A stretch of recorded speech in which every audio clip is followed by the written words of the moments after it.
ദൈവത്തിൻ്റെ ദാസന്മാർ, സഹോദരീ സഹോദരന്മാർ, അനുഗ്രഹിക്കപ്പെട്ട ഗായക സംഘം, നിങ്ങൾക്കെല്ലാവർക്കും യേശുക്രിസ്തുവിൻ്റെ നിസ്തുല്യ നാമത്തിൽ എൻ്റെ സ്നേഹവും വന്ദനവും ഈ രാത്രിയിൽ അറിയിക്കുന്നു. ഇന്നത്തെ ഈ യോഗത്തിന് അധ്യക്ഷനായിരിക്കുന്ന പാസ്റ്റർ റെജിമോൻ, അനുഗ്രഹിക്കപ്പെട്ട ദൈവാലോചന ചുരുക്കം സമയം കൊണ്ടറിയിച്ച പാസ്റ്റർ ജൻസൺ ജോയ്, ഇതിൻ്റെ പൊതുവിലുള്ള ഉത്തരവാദിത്വമെല്ലാം അനുഗ്രഹിക്കപ്പെട്ട നിലയിൽ മുന്നോട്ട് കൊണ്ടുപോകുന്ന പാസ്റ്റർ അനീഷ് ഏലപ്പാറ, മറ്റ് ദൈവദാസന്മാർ, സദസ്സിലുള്ളവരും ദൈവദാസന്മാരായിട്ടുള്ളവരുണ്ട് എന്ന് ഞാൻ മനസ്സിലാക്കുന്നു. നിങ്ങളെ എല്ലാവരെയും ഓർത്ത് ഞാൻ ദൈവത്തിന് സ്തോത്രം ചെയ്യുന്നു. രണ്ടാമത്തെ ഹൈറേഞ്ച് മേഖല കൺവെൻഷനിൽ കർത്താവ് ഇത്രത്തോളം അത്ഭുതകരമായി നമ്മെ ഏവരെയും നടത്തിയല്ലോ. ഞങ്ങൾക്ക് കുടുംബമായി ഇന്ന് രാത്രിയിൽ ഞങ്ങളുടെ ഒരു പ്രിയ മകനോടൊപ്പം ആയിരിക്കാൻ കർത്താവ് ഇങ്ങനെ കൃപ ചെയ്തതോർത്ത് ഞാൻ ദൈവത്തിന് സ്തോത്രം ചെയ്യുന്നു. 2 വാക്യങ്ങൾ വായിച്ചിട്ട് വളരെ ആഴമുള്ള ഒരു ദൂത് നിങ്ങളുമായി ശാന്തമായി പങ്കുവയ്ക്കുവാനാണ് ഞാൻ താല്പര്യപ്പെടുന്നത്.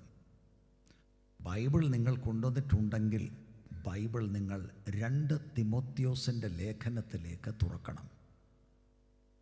2 തിമോത്തിയോസിൻ്റെ ലേഖനം 3-ാം അധ്യായം, അതിൻ്റെ 14-15 വാക്യങ്ങളാണ് പ്രാരംഭത്തിൽ വായിക്കുവാൻ താല്പര്യപ്പെടുന്നത്. നീയോ ഇന്നവരോട് പഠിച്ചു എന്ന് ഓർക്കുകയും ക്രിസ്തുവേശുവിങ്കലുള്ള വിശ്വാസത്താൽ നിന്നെ രക്ഷയ്ക്ക് ജ്ഞാനിയാക്കുവാൻ മതിയായ തിരുവെഴുത്തുകളെ ബാല്യം മുതൽ അറിയുകയും ചെയ്യുന്നത് കൊണ്ട് നീ പഠിച്ചും നിശ്ചയം പ്രാപിച്ചും ഇരിക്കുന്നതിൽ നിലനിൽക്കുക. ദുർഘട സമയങ്ങളിൽ വചനത്തിൽ നിലനിൽക്കുക എന്ന വിഷയത്തെ ആസ്പദമാക്കിയാണ് ഈ ദൈവവചനം ധ്യാനിപ്പാനായി ഞാൻ കർത്താവിൻ്റെ കൃപയിൽ ശരണപ്പെടുന്നത്. അപ്പോസ്തലനായ പൗലോസ് തൻ്റെ 2ാമത്തെ കാരാഗ്രഹവാസത്തിൽ എഴുതിയ ലേഖനമാണ് 2 തിമോത്തിയോസ്. 1ാമത്തെ കാരാഗ്രഹവാസം കഴിഞ്ഞിട്ട് അദ്ദേഹം പുറത്തു വരുമെന്ന് അദ്ദേഹത്തിന് ആശയുണ്ടായിരുന്നു. പുറത്ത് അദ്ദേഹം വന്നു. 1 തിമോത്തി, തീത്തോസ് എന്നീ ലേഖനങ്ങൾ എഴുതി മറ്റു പല ശുശ്രൂഷകളൊക്കെ ചെയ്തു. എന്നാൽ അതിന് ശേഷം കുറെ കാലഘട്ടം കഴിഞ്ഞ് 2ാമതും അദ്ദേഹം കാരാഗ്രഹത്തിൽ പ്രവേശിച്ചു. ഇത്തവണ അദ്ദേഹത്തിന് ഉറപ്പായിരുന്നു അദ്ദേഹം പുറത്തു വരികയില്ല. അതുകൊണ്ട് താൻ സ്ഥാപിച്ച 3 വർഷം ശുശ്രൂഷ ചെയ്ത എഫെസോസ് സഭയുടെ ഉത്തരവാദിത്വം ചുമതലകൾ ചെയ്തുകൊണ്ടിരിക്കുന്ന നിജപുത്രനായ തിമോത്തിക്ക് തൻ്റെ ഒരു വിടവാങ്ങൽ ദൂതായി ഈ 2ാമത്തെ ലേഖനം താൻ എഴുതുകയാണ്. വളരെ പ്രധാനപ്പെട്ട ഒരു ചിന്ത ഇതിനകത്ത് നിങ്ങളുടെ മുൻപിൽ വെച്ച് ഞാൻ മുന്നോട്ട് പോകാൻ താല്പര്യപ്പെടുകയാണ്. കാരാഗ്രഹം എന്ന് പറയുമ്പോൾ ഇന്നത്തെ കാരാഗ്രഹം പോലെയൊന്നുമല്ല. ഭൂമിയിലൊരു വലിയ ഗർത്തം, അതിൻ്റെ അകത്താണ് ഈ ദൈവദാസനെ ഇട്ടിരിക്കുന്നത്. യാതൊരു നിലയിലുള്ള സൗകര്യമില്ലാത്ത ആ ഒരു സ്ഥിതിയിൽ ഇരുന്നു കൊണ്ടാണ് ഈ കത്ത് താൻ എഴുതുന്നത്. എൻ്റെ ഹൃദയത്തെ വളരെ ചിന്തിപ്പിച്ച ഒരു ഘടകം, സുവിശേഷത്തിന് വേണ്ടിയാണ് താൻ ആ കാരാഗ്രഹത്തിൽ പ്രവേശിച്ചത്. ക്രിസ്ത്യാനികളെ പീഡിപ്പിക്കുന്ന ഒരു രാജാവ് അതിൻ്റെ ഭാഗമായി തന്നെയും പിടിച്ചിട്ട് ഈ കാരാഗ്രഹത്തിൽ ഇട്ടിരിക്കുകയാണ്. ഒരു പരാതിയും പറയാതെ അദ്ദേഹത്തിൻ്റെ ഹൃദയത്തിൽ ചിന്ത വരുന്നത് എഫെസോസ് സഭയെക്കുറിച്ചും അവിടെ കർത്തൃവേലയിലായിരിക്കുന്ന തിമോത്തിയെക്കുറിച്ചുമാണ്. നമുക്ക് അതൊരു വലിയ ദൂതായി മാറട്ടെ. ചെറിയ ചെറിയ വിഷയങ്ങൾ വന്നാൽ പോലും മനസ്സ് ഇടറിപ്പോകാറുണ്ട്, ചഞ്ചലിച്ചു പോകാറുണ്ട്. പക്ഷേ ഈ ദൈവഭൃത്യൻ്റെ അകത്ത് ഉണ്ടായിരുന്ന ആവേശമെന്ന് പറയുന്നത് കർത്താവിൻ്റെ വേല മുന്നോട്ട് പോകണം, സുവിശേഷം പ്രചരിപ്പിക്കപ്പെടണം, തിമോത്തി ബലപ്പെടണം. തന്നെ പോലെ കരുത്തനായ ഒരാളല്ല തിമോത്തി. ചില സമയങ്ങളിൽ ഇടറിപ്പോകുവാൻ സാധ്യതയുണ്ട്. മാത്രമല്ല, ശാരീരിക ബുദ്ധിമുട്ട് അനുഭവിക്കുന്നയാളാണ് തിമോത്തി. ശക്തന്മാരായ ആളുകൾ തനിക്ക് എതിരാളികളായി രംഗത്ത് വന്നു കഴിഞ്ഞു. 3 വർഷം പൗലോസ് എഫെസോസ് സഭയിൽ ശുശ്രൂഷിച്ച് അവിടെ വെച്ചൊരു വിടവാങ്ങൽ ദൂത് നടത്തിയപ്പോൾ പ്രവചനമെന്ന നിലയിൽ താൻ പറഞ്ഞതാണ്, ഞാൻ പോയ ശേഷം കൊടിയ ചെന്നായ്ക്കൾ രംഗത്ത് വരും. അക്ഷരാർത്ഥത്തിൽ അങ്ങനെ തന്നെ സംഭവിച്ചു കഴിഞ്ഞു. അങ്ങനെ തിമോത്തിക്ക് ഒരുപക്ഷെങ്കിൽ നേരിടാൻ കഴിയാത്ത സാഹചര്യങ്ങൾ അവിടെ സംജാതമായാൽ തന്നെ ഉറപ്പിക്കുവാൻ വേണ്ടി, നിലനിൽക്കണമെന്ന് ധൈര്യപ്പെടുത്തുവാൻ വേണ്ടി എഴുതുന്ന ഒരു ലേഖനമാണ്. തന്നെക്കാളോ തൻ്റെ സൗകര്യങ്ങളെക്കാളോ ഒക്കെ താൻ ചിന്തിക്കുന്നത് തിമോത്തിയുടെ കാര്യമാണ്, ദൈവസഭയുടെ ആത്മീക ആരോഗ്യമാണ്. ഈ ചിന്ത നിങ്ങളുടെ മനസ്സിലിരിക്കുമ്പോൾ നമ്മുടെ വാഴ്ത്തപ്പെട്ട കർത്താവിനെ ഒരു നിമിഷം നിങ്ങളുടെ മുൻപിൽ ഞാൻ വെക്കുന്നു. യോഹന്നാന്റെ സുവിശേഷം 13 മുതൽ 17 വരെയുള്ള അധ്യായങ്ങൾ നിങ്ങൾ പരിശോധിച്ചാൽ കർത്താവായ യേശുക്രിസ്തുവിനെ ക്രൂശിക്കുന്നതിന് തൊട്ടു മുൻപുള്ള രാത്രിയിൽ അവിടുന്ന് ശിഷ്യന്മാരുടെ കാല് കഴുകുന്നു. മാത്രമല്ല, യോഹന്നാൻ 13:31 മുതലുള്ള വാക്യങ്ങൾ പരിശോധിച്ചാൽ 2 പ്രധാനപ്പെട്ട ഡിസ്കോഴ്സുകൾ അവരെ അറിയിക്കുകയാണ്. 14-ാം അധ്യായത്തിൻ്റെ 1-ാം വാക്യം നമുക്കെല്ലാവർക്കും അറിയാം, നിങ്ങളുടെ ഹൃദയം കലങ്ങിപ്പോകരുത്. 7 വാഗ്ദത്തങ്ങളാണ് 14-ാം അധ്യായത്തിൽ പറയുന്നത്. 17-ാം അധ്യായമായപ്പോൾ മഹാപുരോഹിത പ്രാർത്ഥന അവർക്ക് വേണ്ടി പ്രാർത്ഥിക്കുകയോട് ചെയ്തു. വാസ്തവത്തിൽ അടുത്ത ദിവസം പുലർച്ചയ്ക്ക് കർത്താവിനെ ക്രൂശിക്കപ്പെടുവാൻ കൊണ്ടുപോകും. ഈ ശിഷ്യന്മാരായിരുന്നു കർത്താവിനെ ആശ്വസിപ്പിക്കേണ്ടിയിരുന്നത്.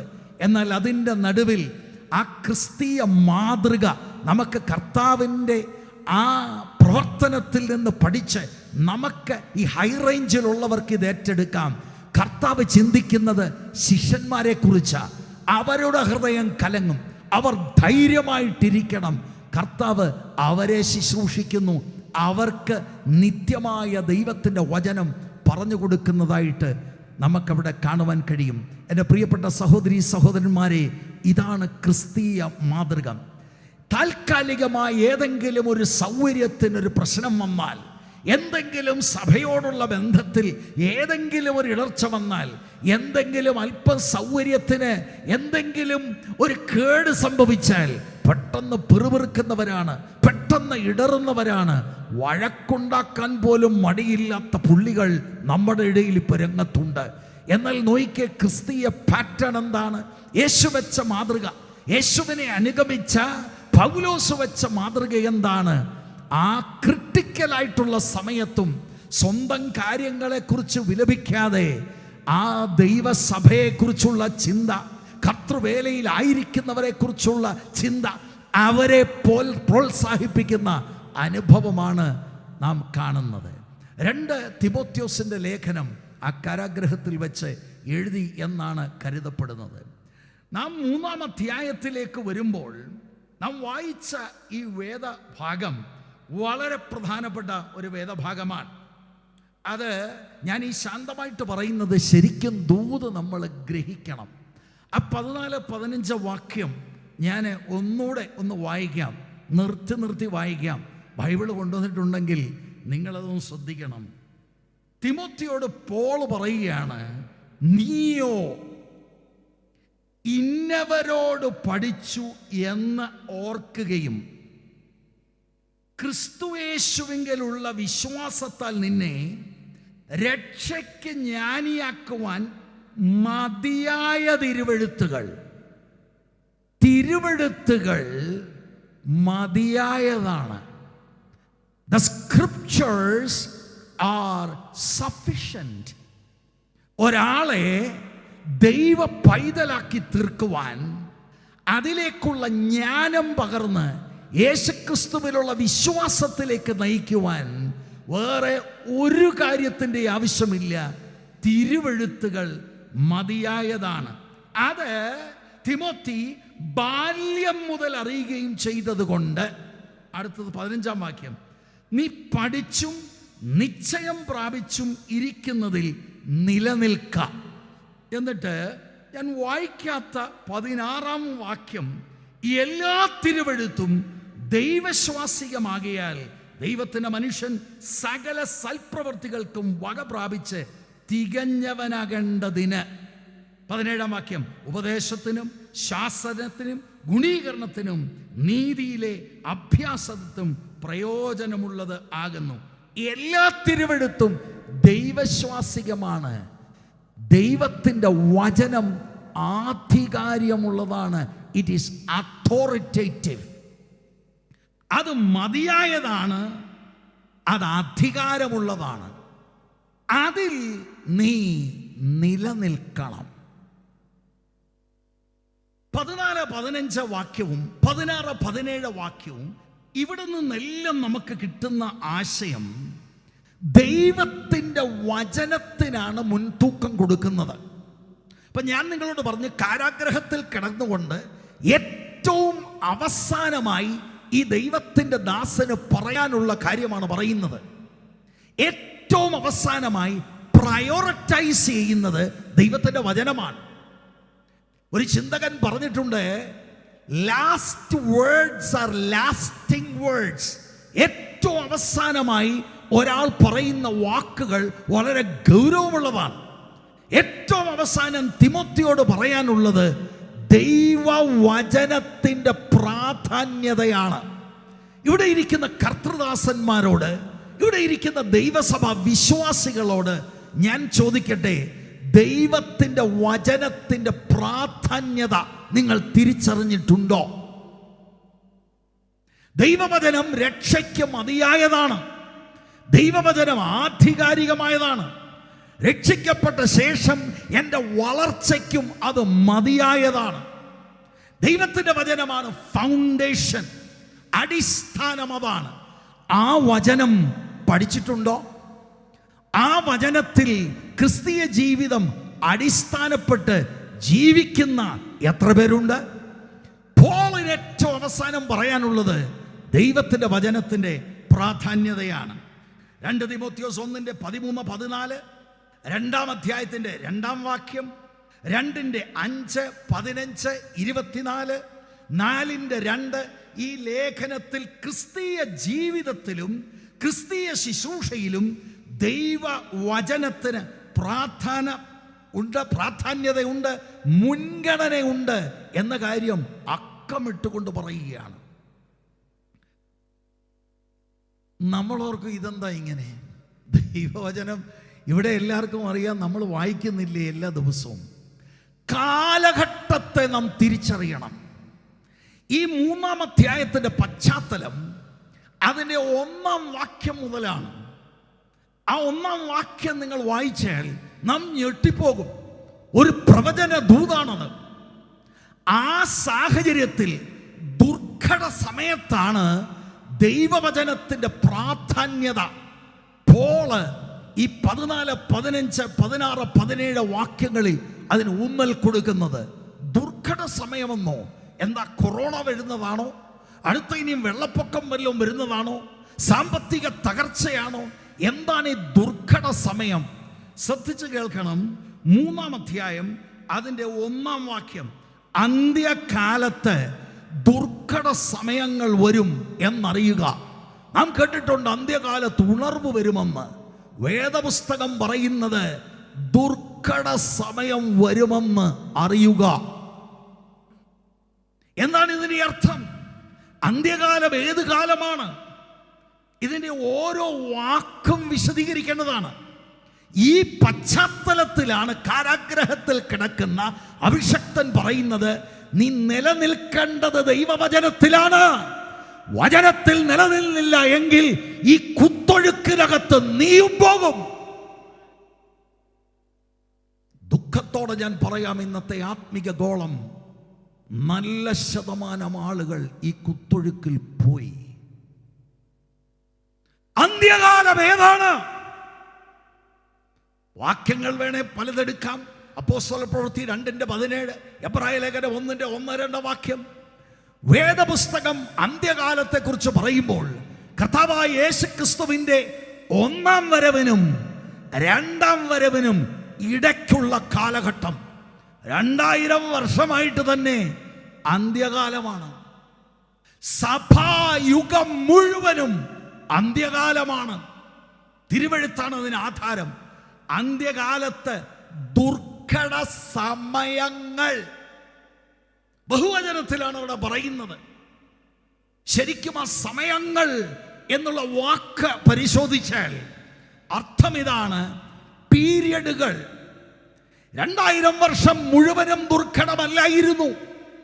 ഓരോ പീരിയഡുകൾ, ഓരോ ഏജുകൾ, കുറെ സമയങ്ങൾ, അങ്ങനെ സഭാചരിത്രം പരിശോധിച്ചാൽ ഉടനീളം സംഭവിച്ചിട്ടുണ്ട്. ദുർഘട സമയം. ദുർഘടമെന്ന വാക്ക് വളരെ പ്രധാനപ്പെട്ടതാണ്. പിശാചിന്റെ മുഴുബലത്തോടെ പ്രവർത്തിക്കുന്ന കാലഘട്ടം വരുമെന്നാണ് പോൾ ആത്മാവിൽ പറഞ്ഞിരിക്കുന്നത്. ദൈവവചനം വേണ്ടാത്ത ഒരു കാലഘട്ടം, ദൈവവചനത്തിന്റെ അർത്ഥം ഗ്രഹിക്കാത്ത ഒരു കാലഘട്ടം, കർണരസകരമായ ആളുകളെ കൊണ്ട് പ്രസംഗിപ്പിക്കുന്ന കാലഘട്ടം. അന്ത്യകാലത്ത് ദുർഘട സമയം വരും എന്ന് അറിയുക. തിമോത്തി, നീ ഇത് അറിഞ്ഞില്ലെങ്കിൽ നിനക്ക് വലിയ വിഷമമുണ്ടാകും, ഡിപ്രഷൻ ഉണ്ടാകും, ഡിസ്കറേജ്മെന്റ് ഉണ്ടാകും. ദൈവസഭയിലെ ദൈവദാസന്മാർ ഇത് തിരിച്ചറിയണം, ദൈവമക്കൾ ഇത് തിരിച്ചറിയണം. ഞാൻ നിങ്ങളോട് പറയുന്നത് സ്വർഗത്തിൽ എന്നേക്കും സ്ഥിരമായിരിക്കുന്ന, ഒരിക്കലും മാഞ്ഞു പോകാത്ത, മാറ്റം വരാത്ത ദൈവത്തിന്റെ വചനമാണ്. അന്ത്യകാലത്ത് ദുർഘട സമയങ്ങൾ വരും എന്നറിയണം. അറിഞ്ഞില്ലെങ്കിൽ നമ്മൾ ഓർക്കും എന്തോ സംഭവമൊക്കെ നടക്കാൻ പോകാം. ഈ ദുർഘട സമയങ്ങൾ പീരിയോഡിക്കലായി വരുന്നതിൻ്റെ ഇടയ്ക്ക് ചിലപ്പോൾ ആളുകൾ ഉണർത്തപ്പെട്ടു എന്ന് വരാം. Price the Lord. എന്നാൽ ബഹുഭൂരിപക്ഷം ആളുകൾ കാലഘട്ടങ്ങൾ കഴിയും തോറും ഈ വല്ലാത്ത ആത്മീക മൂല്യങ്ങൾ ശുഷ്കിച്ചു വരുന്ന അനുഭവത്തിലേക്ക് അവർ പോകും. ഇത് എഴുതി വച്ചിരിക്കുന്ന കാര്യമാണ്. എന്താണ് ഈ ദുർഘട സമയം? 2 മുതൽ 4 വരെയുള്ള വാക്യങ്ങളിൽ 18 കൂട്ടം കാര്യങ്ങളാണ് പൗലോസ് പറയുന്നത്. മനുഷ്യർ എന്ന് പറഞ്ഞാൽ തുടങ്ങുന്നത്.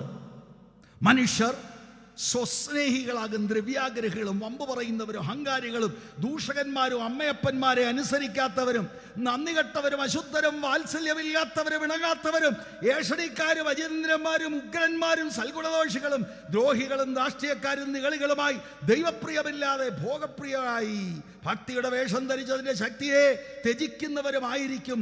അങ്ങനെയുള്ളവരെ വിട്ടൊഴിയുക. 18 കൂട്ടം കാര്യങ്ങൾ എഴുതിയിട്ടുണ്ട്.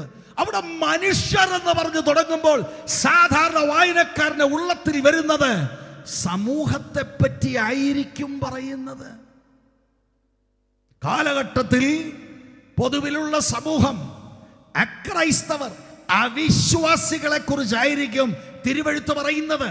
എന്നാൽ 5-ാം വാക്യം നിങ്ങൾ ശ്രദ്ധിച്ചോ? ഭക്തിയുടെ വേഷം ധരിച്ച് അതിന്റെ ശക്തിയെ ത്യജിക്കുന്നവർ. വളരെ വ്യക്തമല്ലേ? മേൽപ്പറഞ്ഞ 2 മുതൽ 4 വരെയുള്ള വാക്യങ്ങളിൽ പറഞ്ഞിരിക്കുന്നത് മുഴുവനും ലോകത്തിൽ കാണുന്നതാ. പക്ഷേ ലോകം സഭയ്ക്കകത്ത് കയറി കൈകെട്ടുണ്ട്, ചാട്ടമുണ്ട്, ആരാധനയുണ്ട്, പ്രസംഗമുണ്ട്, സകലതുമുണ്ട്. ജീവിതമില്ലാത്ത കാലഘട്ടത്തിലേക്ക് മനുഷ്യർ വന്നിരിക്കുന്നു, വിശ്വാസികൾ വന്നിരിക്കുന്നു, പെന്തിക്കോസ്തുകാർ വന്നിരിക്കുന്നു. അന്ത്യകാലത്ത് ദുർഘട സമയങ്ങൾ വരും എന്നറിയണം. പാളം തെറ്റി പോകുകയാണ് വണ്ടി. ഒരു ശേഷിപ്പ് ദൈവത്തിന് എക്കാലത്തും ഉണ്ടെന്നുള്ളത് ഒരു നഗ്ന സത്യമാണ്. തിമോത്തി ഒരു ശേഷിപ്പിൽപ്പെട്ടയാളാണ്. പോൾ ഒരു ശേഷിപ്പിൽപ്പെട്ടയാളാണ്. എത്രമാത്രം സ്ട്രെസ് സമ്മർദ്ദമുണ്ടെങ്കിലും കാരാഗ്രഹത്തിൽ കിടന്നുകൊണ്ട് ആ നഗ്ന സത്യം താൻ വളർത്തിക്കൊണ്ടുവന്ന തിമോത്തി അറിയിക്കുകയാണ്, നീ പിടിച്ചു നിൽക്കണം, നീ വചനത്തിൽ നിൽക്കണം, നീ പാളിപ്പോകരുത്. ബഹുഭൂരിപക്ഷം ആളുകൾ ദൈവവചനം വിട്ട് ആത്മീകമായ ബാഹ്യ പ്രകടനം കാണിച്ച് പാപത്തിൽ ജീവിക്കുമ്പോൾ തിമോത്തി നീ പോകരുത്.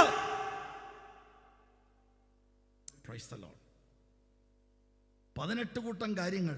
അതിലാദ്യം സ്വസ്നേഹമാണ്. അതാണ് റൂട്ട്.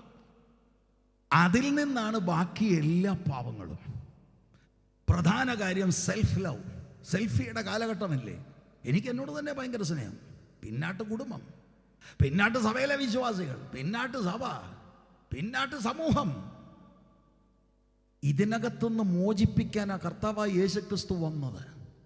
പക്ഷേ മോചനം ലഭിച്ചവരുടെ സംഖ്യ വളരെ ചെറുതാണ്. ആളുകൾ വലിയ തെറ്റിദ്ധാരണയിലാണ്. ഞാനത് ചുരുക്കമായി വിവരിക്കാൻ ശ്രമിക്കാം പരിമിതമായ സമയത്തിനുള്ളിൽ. നിങ്ങൾ 5-ാം വാക്യം ഒന്ന് നോക്കുക. ഈ 10-18 കാര്യങ്ങളെ എല്ലാം കൂടെ ചേർത്തുകൊണ്ട് അതിൻ്റെ സമ്മറി പോലെ പറയുകയാണ്. എന്താണ് അവിടെ പറയുന്നത്? ഭക്തിയുടെ വേഷം ധരിച്ച് അതിൻ്റെ ശക്തിയെ ത്യജിക്കുന്നവർ. ആ കാലഘട്ടത്തിലാണ് ദൈവവചനത്തിൽ നിലനിൽക്കേണ്ടത്. എന്താണ് ഇതിൻ്റെ അർത്ഥം? ഭക്തിയുടെ വേഷം ധരിക്കുക. ഈ കൂട്ടർ എല്ലാ സഭായോഗത്തിനും പോകുന്നവരാണ്. 10 മണി എന്നാണ് സഭായോഗം തുടങ്ങുന്നതെങ്കിൽ 9:45 അവരവിടെ ചെല്ലും. അവർ പാട്ടുപാടും, പ്രാർത്ഥിച്ചാൽ ആമേൻ പറയും, കൈ ഉയർത്താൻ പറഞ്ഞാൽ കൈ ഉയർത്തും, ഓഫറിംഗ് പ്ലേറ്റ് വന്ന ഓഫറിംഗ് ഇടും, ദശാംശമിടും, റെസീറ്റ് മേടിക്കും, വെള്ളയും മാത്രം ഇടും, വെള്ള സോക്സ് കൂടെ ചിലപ്പോൾ ഇടും. ഇതെല്ലാം ഉറക്കെ കാര്യങ്ങൾ നടക്കും. പക്ഷെ ഇതെല്ലാം ബാഹ്യമാണ്, എക്സ്റ്റേണലാണ്. ഭക്തിയുടെ വേഷം കെട്ട അകത്ത് ആന്തരികമായി പുറത്ത് കാണിക്കുന്നവരുള്ള ഭക്തി ഉള്ളിൽ പ്രകടമാക്കാനുള്ള ആത്മശക്തി ഇല്ലാത്തവർ. ആത്മശക്തി ഉണ്ടോ? പിന്നെ അന്യഭാഷ പറയുന്നുണ്ട്. ഈ കഴിഞ്ഞിടയിൽ ചിലർ അന്യഭാഷ പറയുന്നവർ വന്ന് രക്ഷിക്കപ്പെട്ടു. ഞാൻ പരസ്യമായിട്ടാണ് ഇത് പറയുന്നത്. ഇത് ലൈവായി പോകുന്നുണ്ടെന്ന് എനിക്കറിയാം. കാലം ഇന്ന് അന്ന് തിമോത്തിക്ക് എഴുതിയതുപോലെ ഈ ഘട്ടത്തെ, ഈ കാലഘട്ടത്തെ ദൈവദാസന്മാരെ, ദൈവമക്കളെ വിവേചിച്ചറിയുക. ആളുകൾക്ക് വേണ്ടത് ഉഷാറാകുക, ആളുകൾക്ക് വേണ്ടത് ഒരു വൈകാരിക ഇളക്കമാണ്. അതിനൊപ്പിച്ച് നമ്മൾ ആരാധന കൊണ്ടുപോകും, അതിനൊപ്പിച്ച് നമ്മൾ ദൈവവചന ശുശ്രൂഷ കൊണ്ടുപോകും. ഇത് ഭയങ്കര കെട്ടാണിത്. Price the Lord. ഭക്തിയുടെ വേഷം. തീത്തോസിന്റെ ലേഖനം 1:16 വരുമ്പോൾ അവർ ദൈവത്തെ അറിയുന്നു എന്ന് പറയുന്നു എങ്കിലും പ്രവർത്തികളാൽ അവനെ നിഷേധിക്കുന്നു. അവർ അരക്കത്തക്കവരും അനുസരണം കെട്ടവരും യാതൊരു നല്ല കാര്യത്തിനും കൊള്ളരുതാത്തവരുമാകുന്നു. കണ്ടാൽ ഭയങ്കര ഭക്തിയാണ്, ദൈവത്തെ അറിയുന്നെന്നാണ് അവർ പറയുന്നത്. പക്ഷെ വായിൽ നിന്ന് വരുന്ന വാക്ക്, ക്രയവിക്രയത്തിൽ വരുന്ന അവരുടെ സ്വഭാവ രീതികൾ എല്ലാം ശ്രദ്ധിച്ചാൽ they have nothing to do anything with God. ഭക്തിയുടെ വേഷം ധരിച്ച് അതിൻ്റെ ശക്തിയെ ത്യജിക്കുന്നവർ. വളരെ ശ്രദ്ധിച്ച് കേൾക്കണം. നമ്മുടെ വാഴ്ത്തപ്പെട്ട കർത്താവിൻ്റെ ഐഹിക ശുശ്രൂഷ കാലഘട്ടത്തിൽ കർത്താവ് ഇതേ കാര്യങ്ങൾ പറഞ്ഞിട്ടുണ്ട്. ഗിരിപ്രഭാഷണത്തിൽ മത്തായിയുടെ സുവിശേഷം 7-ാം അധ്യായം അതിൻ്റെ 21 മുതൽ 23 വരെയുള്ള വാക്യങ്ങളിൽ ഗിരിപ്രഭാഷണം എന്ന് പറയുന്നത് ദൈവരാജ്യത്തിൻ്റെ കോൺസ്റ്റിറ്റ്യൂഷനാണ്. അതനുസരിച്ച് ഒരുവൻ ജീവിക്കുന്നില്ലെങ്കിൽ സ്വർഗത്തിലെങ്ങും പോകത്തില്ല പ്രിയരെ. അതിൻ്റെ ഉപസംഹാരം തുടങ്ങുന്നത് 7:13 മുതലുള്ള വാക്യങ്ങളാണ്. 7:13-14 വാക്യങ്ങളിൽ കർത്താവ് പറയുകയാണ്, ഇടുക്കുവാതിലൂടെ പ്രവേശിച്ച് ഞെരുക്കമുള്ള വഴിയെ നടക്കുന്ന കുറച്ചുപേര് മാത്രമേ ഉള്ളൂ. ജീവങ്കലേക്ക് പോകുന്ന വഴി കണ്ടെത്തുന്നവർ ചുരുക്കമാണെന്ന് പറഞ്ഞ ശേഷം 15 മുതൽ 20 വരെയുള്ള വാക്യങ്ങളിൽ കള്ളപ്രവാചകന്മാരെ കുറിച്ച് പറയുന്നു. കള്ളപ്രവാചകന്മാർ പറഞ്ഞ ദൂത് ആളുകളെ തെറ്റിപ്പിച്ച് പെരുവഴിയിലൂടെ നടത്തി. ഇടുക്കുവാതിലൂടെ പ്രവേശിച്ചില്ല, ഞെരുക്കമുള്ള വഴിയെ അവർ നടന്നില്ല. അതിൻ്റെ ഒരു കാരണം കള്ളപ്രവാചകന്മാർ. അത് വിശാലയർത്ഥത്തിൽ ചിന്തിച്ചോ, കള്ളപ്രസംഗികൾ, കള്ള ഉപദേഷ്ടാക്കന്മാർ, കള്ളപ്രവാചകന്മാർ, ആത്മീകമായി വ്യാജന്മാർ വന്ന് കാര്യങ്ങൾ കുഴയ്ക്കുന്നു. അതുകൊണ്ട് ജീവങ്കിലേക്കുള്ള വഴി കണ്ടുപിടിക്കത്തില്ലെന്ന്. എന്നാൽ 21 മുതൽ 23 വരെയുള്ള വാക്യവും 24 മുതൽ 27 വരെയുള്ള വാക്യങ്ങളിൽ സ്വയവഞ്ചനയുടെ കാര്യമാണ്. 21 മുതൽ 23 വരെയുള്ള വാക്യങ്ങളിൽ കർത്താവ് പറയുകയാണ്, കർത്താവേ കർത്താവേ എന്ന് വിളിക്കുന്ന ഏവരുമല്ല എൻ്റെ പിതാവിൻ്റെ ഇഷ്ടം ചെയ്യുന്നവനത്രേ സ്വർഗരാജ്യത്തിൽ കടക്കുന്നത്. ആർക്കാ കർത്താവേ കർത്താവേ എന്ന് വിളിക്കാൻ വയ്യാത്തത്? കർത്താവേ എന്ന് വിളിക്കുന്നത് തെറ്റാണോ? അല്ല. ഹൃദയത്തിൽ വിശ്വസിക്കുന്നവർ വായ് കൊണ്ട് ഏറ്റു പറയണം. അതും കർത്താവേ കർത്താവേ എന്ന് പറഞ്ഞാൽ ആവേശത്തോടെ പറയുക. അങ്ങനെയല്ലേ നമ്മൾ പറയുന്നത്? ആവേശത്തോടെ പറ, ഒന്നുകൂടെ പറ, പിന്നെ ഒന്ന് പറ. പക്ഷെ ഇത് പറഞ്ഞോണ്ടായില്ല. കർത്തൃത്വമുണ്ടോ?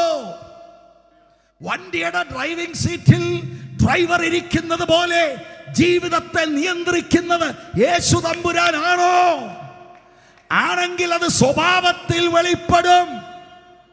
സ്വഭാവം ശരിയാക്കിയല്ല ആരും രക്ഷപ്പെടുന്നത്. ആളുകൾ രക്ഷിക്കപ്പെടുന്നത് വിശ്വാസത്താലാണ്, ക്രിസ്തുവിൽ അർപ്പിക്കുന്ന വിശ്വാസത്താലാണ്. വിശുദ്ധനായ ദൈവം പാപികളെ നീതീകരിക്കുന്നത്. നീതീകരിക്കപ്പെട്ടവർക്ക് പ്രവൃത്തി വേണമെന്നല്ലേ തിരുവെഴുത്ത് പറയുന്നത്? എന്നിട്ട് കുറെ ആളുകൾ പറയും, നിന്റെ നാമത്തിലാണ് ഞങ്ങൾ പ്രവചിച്ചത്, നിന്റെ നാമത്തിലാണ് ഞങ്ങൾ വീര്യപ്രവൃത്തികൾ ചെയ്തത്, നിന്റെ നാമത്തിൽ ഒരുപാട് കാര്യങ്ങൾ ചെയ്തു. കർത്താവ് അതൊന്നും കോൺട്രഡിക്റ്റ് ചെയ്തില്ല. ഞാൻ നിങ്ങളെ അറിയുന്നില്ല, ഒരു നാള് പറഞ്ഞിട്ടില്ല. അധർമ്മം പ്രവർത്തിക്കുന്നവരെ എന്നെ വിട്ടുപോ.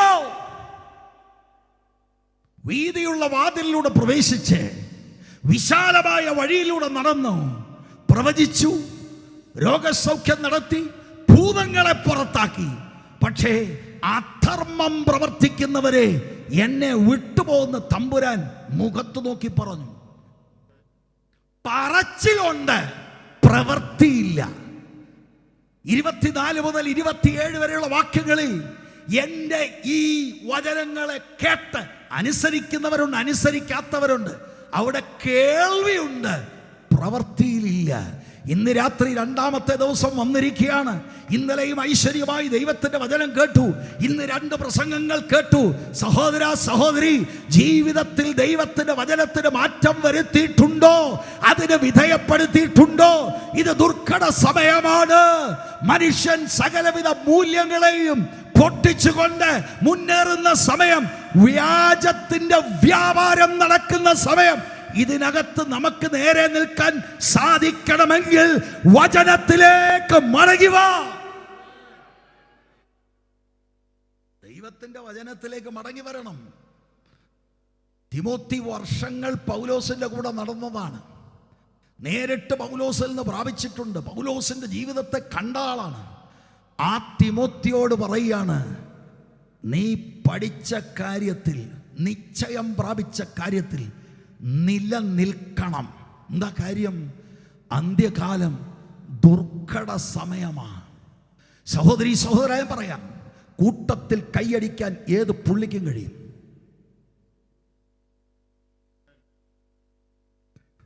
രമ്യ എന്ന് പറയുന്ന ഒരു സഹോദരി, ഞങ്ങളുടെ ഒരു സഹോദരൻ ജോൺസൺ വിവാഹം കഴിച്ചു. സാൽവേഷൻ ആർമി എന്ന് പറയുന്ന ഒരു പ്രസ്ഥാനത്തിൽ നിന്ന് കൃപയാൽ രക്ഷിക്കപ്പെട്ട ഒരു പൈതലാണ് ജോൺസൺ. തിരുവല്ലയിൽ തല്ലിപ്പൊളിയായിട്ട് നടന്നതാണ്.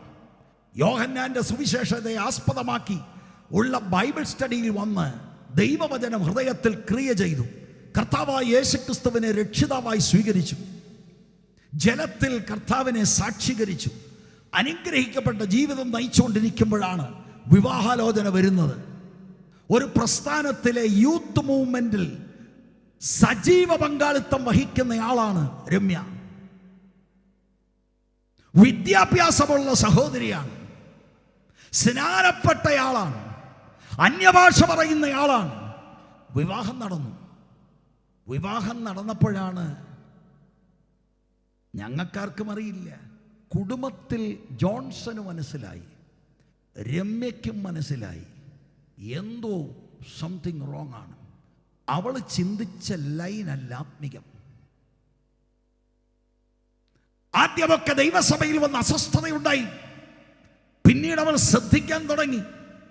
ജോൺസൺ വഴക്കുണ്ടാക്കാതെ രമ്യയോട് പറഞ്ഞു മനസ്സിലാക്കാൻ തുടങ്ങി. യഥാർത്ഥ ആത്മികത എന്താണ്? അകത്ത് വരുന്ന മാറ്റമാണ്. അവൾ ദൈവവചനം പിന്നെ ശ്രദ്ധിക്കാൻ തുടങ്ങി. വലിയ മാറ്റങ്ങൾ അവരിൽ വന്നു. ഞാനിത് മനസ്സിലാക്കാതെ ഇരിക്കുകയായിരുന്നു. ഒരു ദിവസം ഒരു യൂത്ത് മീറ്റിംഗ് നടക്കുകയാണ്. നടക്കുന്ന സമയത്ത് സഹോദരി രമ്യ ഒരു സ്ഥലത്തിരിക്കുന്ന ഞാൻ കണ്ടു. എന്തോ യാദൃച്ഛ്യമായി ഞാൻ അവളോട് പറഞ്ഞു, മോളെ, ഇന്ന് വേണേൽ നിനക്ക് അനുഭവ സാക്ഷ്യം വല്ലതും പറയണമെങ്കിൽ പറയാം. അവൾ പറയാമെന്ന് പറഞ്ഞു. എന്താണ് പറയാൻ പോകുന്നതെന്ന് എനിക്കറിയില്ലായിരുന്നു. അവിടെ സമയം വന്നപ്പോൾ അവൾ എഴുന്നേറ്റ് നിന്നു. അവൾ പറഞ്ഞു, ഞാൻ സ്നാനപ്പെട്ടയാൾ, അന്യഭാഷ പറഞ്ഞുകൊണ്ടിരിക്കുന്നയാളായിരുന്നു. ഇവിടെ വന്നപ്പോൾ ദൈവവചനം കേട്ടു. ഞാൻ മാനസാന്തരപ്പെട്ടു, ഞാൻ രക്ഷിക്കപ്പെട്ടു. എന്നിട്ട് അവൾ ഒരു ചോദ്യം ചോദിച്ചു. അന്ന് ഞാൻ പറഞ്ഞ അന്യഭാഷ ഏതാത്മാവിലാണ് പറഞ്ഞത്? ഞെട്ടിപ്പോയി ആളുകൾ. അന്ത്യകാലത്ത് ദുർഘട സമയം വരും എന്നറിയുക. അകത്ത് മാറ്റം വന്നിട്ടുണ്ടോ? സ്വസ്നേഹം മാറിയിട്ടുണ്ടോ? പണക്കൊതി മാറിയിട്ടുണ്ടോ? വമ്പ് പറയുന്നത് മാറിയിട്ടുണ്ടോ? ഒരു കാര്യത്തിനും എങ്ങനൊക്കെ പറഞ്ഞാലും ധാർഷ്ട്യം കാണിച്ച് നിഗളികളായി ഒരു കോംപ്രമൈസും നടത്താത്ത പുള്ളികളുണ്ട്. ഏതാത്മാവിനാണ് അധീനരായിരിക്കുന്നത്? വാത്സല്യമില്ലാത്തവർ, ഏഷണി പറഞ്ഞ് നടക്കുന്ന ആളുകൾ. പക്ഷെ കൈയടിക്കാൻ ബഹുമിടുക്കരാണ്. പിന്നെ നമ്മൾക്കിടെ ആത്മീയം എന്ന് പറഞ്ഞത് കൈ താളം തെറ്റി അടിക്കണം എന്നേലേ ഒരു ആത്മീയമുള്ളൂ. ഇതൊക്കെ എവിടെ പഠിച്ചത്? അകം മാറിയവൻ കൈയടിച്ചാൽ കാര്യമുണ്ട്. അകം മാറിയവൻ, രക്ഷിക്കപ്പെട്ടവൻ കൈ ഉയർത്തി സ്തോത്രം ചെയ്താൽ കാര്യമുണ്ട്. അല്ലെങ്കിൽ പണി പാസ്സാകത്തില്ല പ്രിയരെ, പണി പാസ്സാകത്തില്ല. ഇന്ന് പെന്തക്കോസ്ത് ഒരു മതം പോലെ ആയിരിക്കുകയാണ്. ഒരു മതം പോലെ ഇത് മുന്നോട്ട് പോകുകയാണ്. എൻ്റെ പ്രിയപ്പെട്ട സഹോദരി സഹോദരന്മാരെ, കർത്തൃദാസന്മാരെ, ദൈവദാസന്മാർ സ്ട്രെസ്സിലാണ്. കാരണം നിങ്ങൾക്ക് ആവശ്യമുള്ള ഫുഡ് കൊടുത്തേ നോക്കൂ. നാളെ ഇത് സഭയിൽ വരണ്ടേ? തിമോത്തി, നീ അത് ചെയ്യരുത്. നീ വചനത്തിൽ നിൽക്കണം. നീ വചനത്തിൽ നിൽക്കണം. അന്ത്യകാലത്തെ ദുർഘട സമയം മനസ്സിലായോ? പ്രകൃതിക്ഷോഭത്തിൻ്റെ കാര്യമല്ല, ഏതെങ്കിലും മാരകമായ രോഗം വന്ന് കാർന്നു പിടിക്കുന്നതിനെ കുറിച്ചല്ല. ആളുകളിൽ ആത്മീകമായ മൂല്യച്യുതി സംഭവിക്കും. ശേഷം മനുഷ്യരെ പോലെ ലൗകികരായ ലോകക്കാർ എന്നും ഇങ്ങനെയായിരുന്നു. പക്ഷെ ഇത് സഭയ്ക്കകത്ത് വന്നു. ഇത് മാത്രമല്ല, പെട്ടെന്നൊന്ന് മുന്നോട്ട് പോയാൽ 6 മുതൽ 9 വരെയുള്ള വാക്യങ്ങൾ നിങ്ങൾ പരിശോധിച്ചാൽ സഭയെ മലിനമാക്കുന്ന വ്യാജ പ്രചാരകർ നിമിത്തം തിമോത്തി, ദൈവവചനത്തിൽ നീ ഉറച്ചു നിൽക്കണം. അതെന്താണ്? ഈ മേൽപ്പറഞ്ഞ വ്യാജന്മാരുടെ ഇടയിൽ നിന്ന് അവരുടെ രീതികളെ ദൈവസഭയ്ക്കകത്ത് വന്ന് പടർത്തുന്ന ആളുകളുണ്ട്.